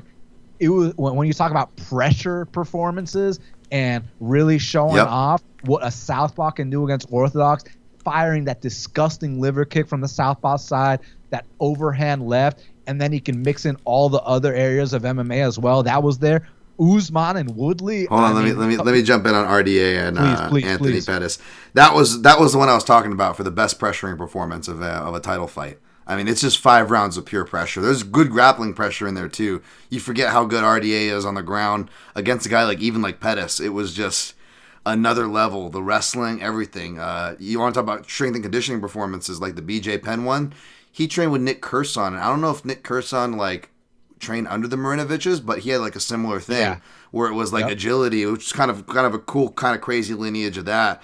And you saw it. I mean, not just the Rafael Cordero, the directionality and the striking, the pressure southpaw striking. We've seen him give that to Beneil, Kelvin. You know, that's where that came from, right? But as far as just, if you look at the speed that he was hitting him with, it was like blinding speed. It was so impressive. You know, he breaks Anthony Pettis' orbital with the first left hand, a blinding left hand. And that was from the strength and conditioning, man. That was, you know, all these things coming together.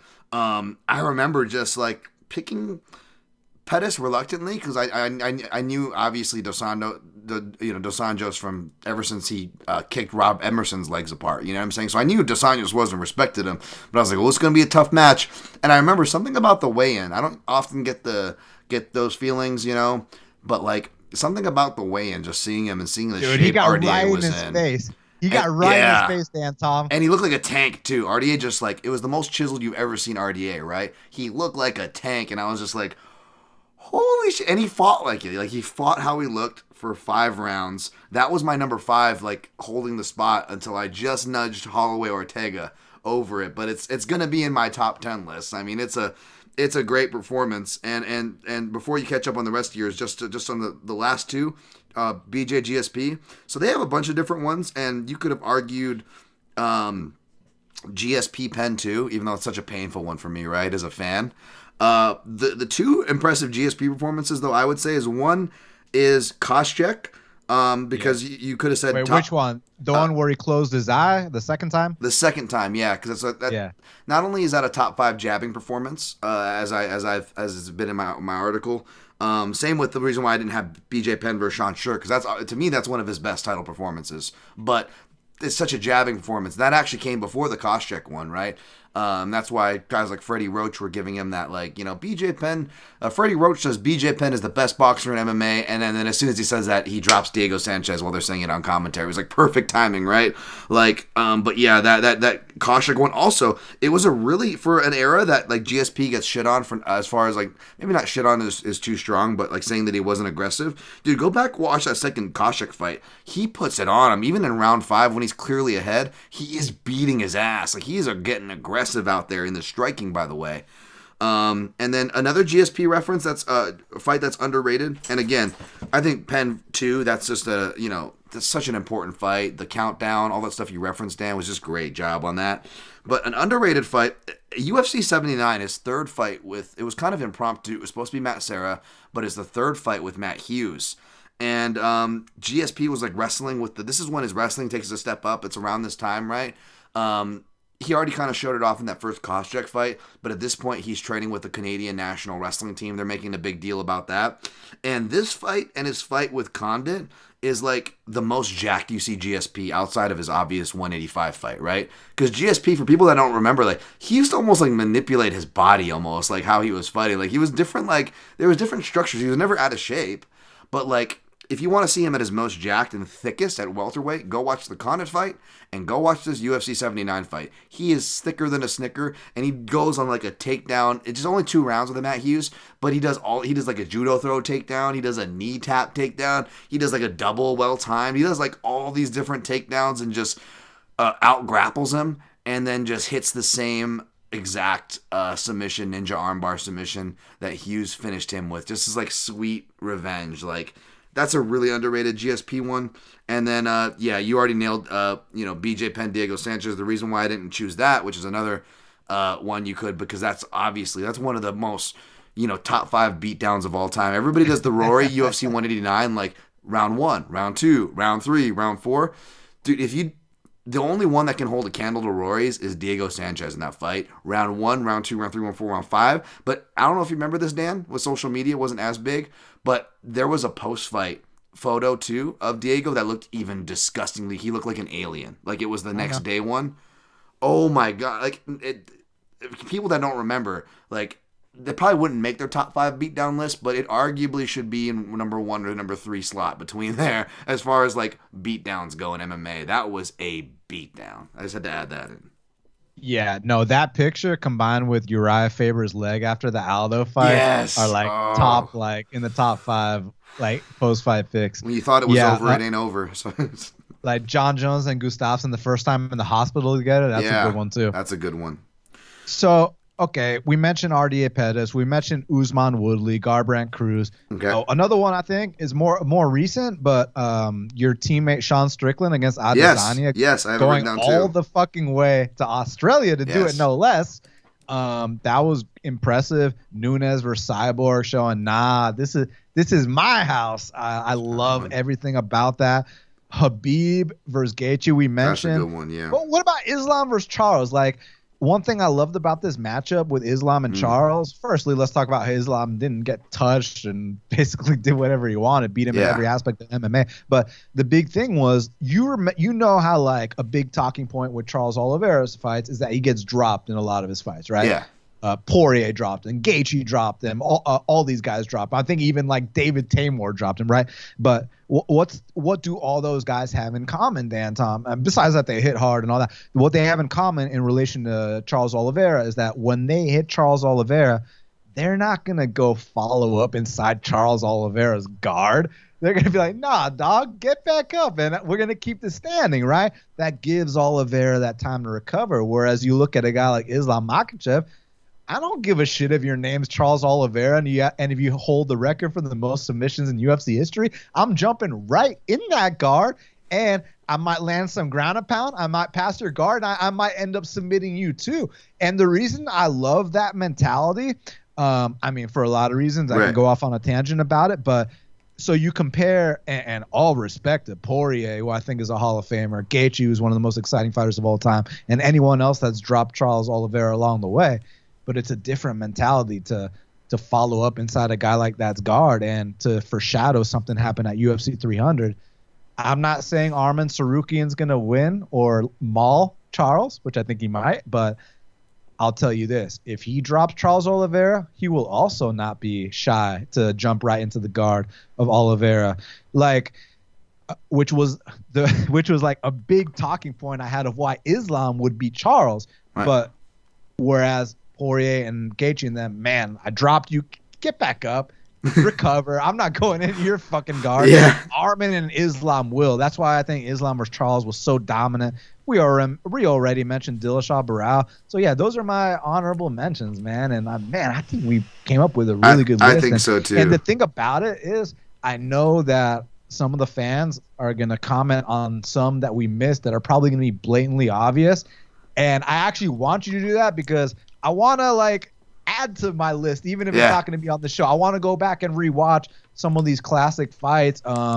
I know Dan Tom, feels the same way. I'm not trying to act like I'm better than anyone by like saying I'm some MMA historian, but I really do love this sport. I really love the history. I love seeing how all the weight classes have evolved, the performances, how they're getting better, how there's new cutting edge techniques, technology, the way these guys, not just their techniques, but in terms of athletic performances, but there's also a lot of parallels to the old UFC to now, like certain things. It's still a fight at the end of the day. So when I told you my number one was Adesanya and Gastelum and Anderson versus Chael, those are fights that happen over 10 years, separated from each other or something like that.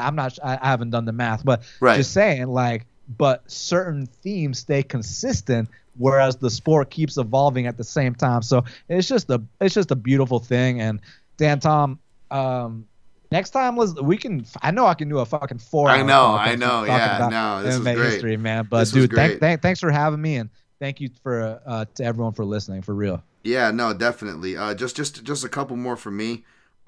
Before we get out of here, some obvious ones, not so obvious. One is just a 90s fight that, like I talked about, Couture Belfort won. Didn't make my list. Yes. Another 90s fight that almost made it was Frank Shamrock versus Tito Ortiz, which probably would have fit more themed with your list as far as comeback goes, using cardio as a weapon. That's one of the first time, both those fights are kind of cardio as a weapon in a different way. A comeback way from Frank Shamrock, and then Couture, dirty boxing, smothering, crowding the explosive younger fighter. Kind of going into the lion's den, so to speak, and how that can work for you. But last but not least, one really obvious one that's probably going to be on my list, obviously just because for history, but Holly Holm versus Ronda Rousey, obviously that's a classic. Classic. Say what you will about just because one, and I know one person performs poorly, but that doesn't mean you can't deny what the other person does so well and how much of it is the other person doing it so well, right? So you get really kind of careful there. You want to make sure you're giving your proper respect to the winner. So I want to mention that. Dan Tom, okay, so did Ronda look like shit in that fight? Yes, but that does not take away from the fact she was a minus 1,200 favorite. Yeah. She was untouchable up until that point. I mean, dude, we talked about this earlier in the pod. People were saying that she could beat Floyd Mayweather in a fight. Yeah. And that she could beat dudes and do all these things. Like, I'm not saying she can't be an untrained dude, but they were saying put her in there with UFC fighters and she's gonna smoke them. Yep, and the last one I want to mention is another. You mentioned Sean Strickland versus Adesanya, which I like because that's like a not sexy one, but it absolutely qualifies 100%. I mean, you look at the especially it reminds me of the Dos Anjos fight, where the reason why the Dos Anjos won, it's literally an impressive performance from pillar to post. Not that Pettis isn't competitive, but you just look at Dos Anjos, the decisions that he's making, all this stuff. And Sean Strickland, especially for being Sean Strickland, he's making great decisions, good kick defense, good cage awareness. He is just on the clock from start to finish, But my other one is another Eric Nixick title performance and a title winning one too. This is the challenger, but Ngannou versus Stipe too. It's, say what you will about heavyweight. I'm definitely a heavyweight contrarian, but you look at the actual, again, Conor versus Eddie, you look at the actual technique, forget about the hype of the names. You look at the technique, he's using center line, body shots. He's doing speaking of Dillashaw, it's a shifting straight left hand that knocks Stipe down before the left hook that ends up putting him out right in the second round. You got sprawl, you excellent like takedown defense, sprawl circling out to a turtle side, striking like Ngannou's, and then he almost goes for a takedown of his own, but then he stops. Like he's going through like the whole MMA playbook. Wait. He suplexed. He did suplex. Yeah, Matt returned him. Yeah, but then he kept going to wrestle, but then like listened to his corner. He's like, okay, I'm gonna stop. Like he showed like the whole MMA playbook. Like, It was a really impressive like a technical performance from a heavyweight. Strategic, the execution. Don't be surprised, even if it doesn't make the top 10 on the junkie list, it'll definitely be in the honorable mentions. I think Stipe versus Ngannou too. Dan, Tom, you want to know another performance from your team that I would put on here, even though it's I'm not sure if it was a title fight. I don't think it was a title fight, and I don't think it was it's not even this sport, but Francis versus Tyson Fury. Shoot, bro, I mean, listen. Yeah, no, okay. That's a great one for the loser getting it, right? That's a great case for the loser getting it.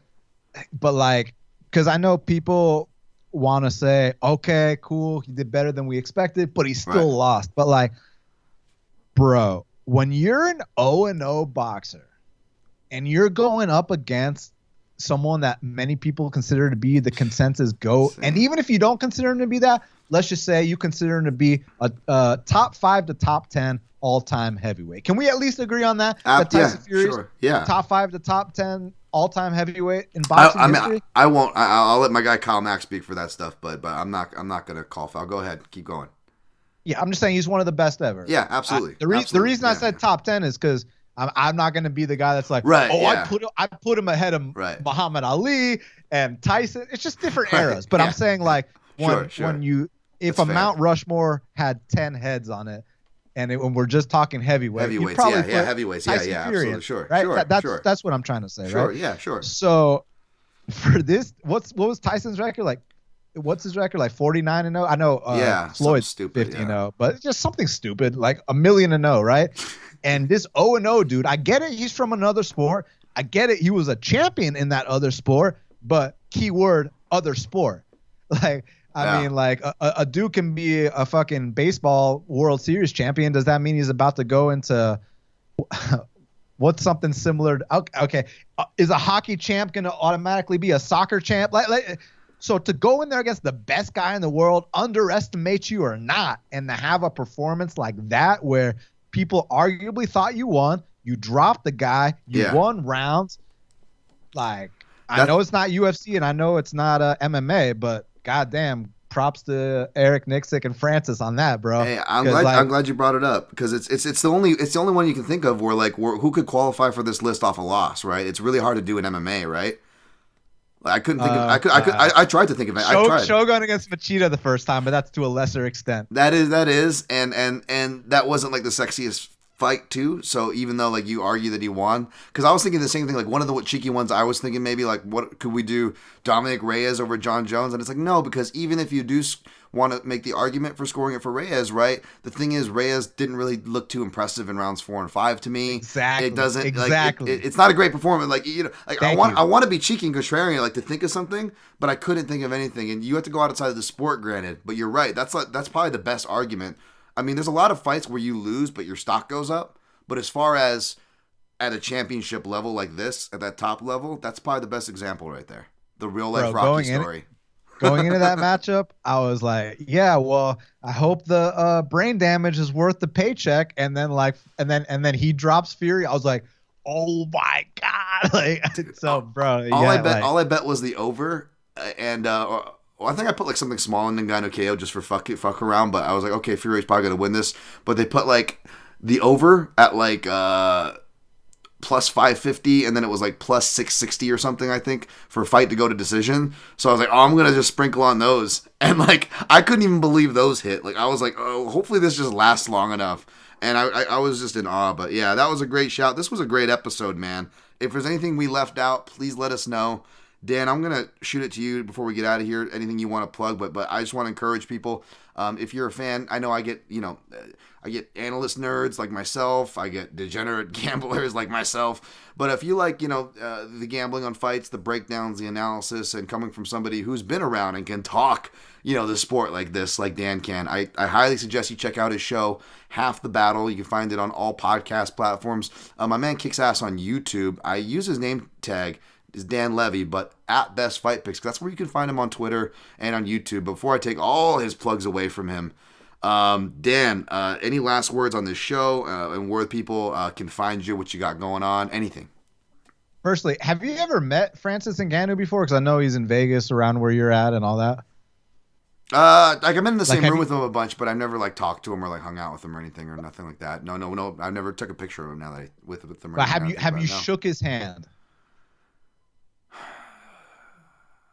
No. I have. Yeah, I have. Of course, I interviewed the guy. I shook his hand. Okay, I've been in the. Yeah. So how PFL came to. So how PFL came to Atlanta for 3 weeks in a row, right? The last 2 years, right? Yeah. So Renan Ferreira, he's the PFL heavyweight champion. He's 6'9", just fucking monster. I shook his hand and it was oh my god, right. And I'm a shorter dude, but I'm a thicker dude. I wear size 11 shoes and I got pretty big hands and shit like that. Renan Ferreira's hands, it was I was shaking Bigfoot's hand. But then when you remember the Francis Ngannou and John Jones face off, that was in Atlanta, right? Yeah. Okay, so I was there. So I met Francis backstage. I shook his hand, bro, and it was I shook the hand of the Incredible Hulk. It was bro, it was what this dude could do to me, to everybody in this building. He could squash me like a bug if he fucking wanted to. It was wow, specimens like this exist. So. If I do one video edit, I'm just gonna edit right where Dan says that. I'm gonna edit the scene from. I'm gonna date myself here with a random reference, but 1978's Animal House, where they go in the Otis Day in the Nights Club. And this guy goes, "Do you mind if we dance with your dates?"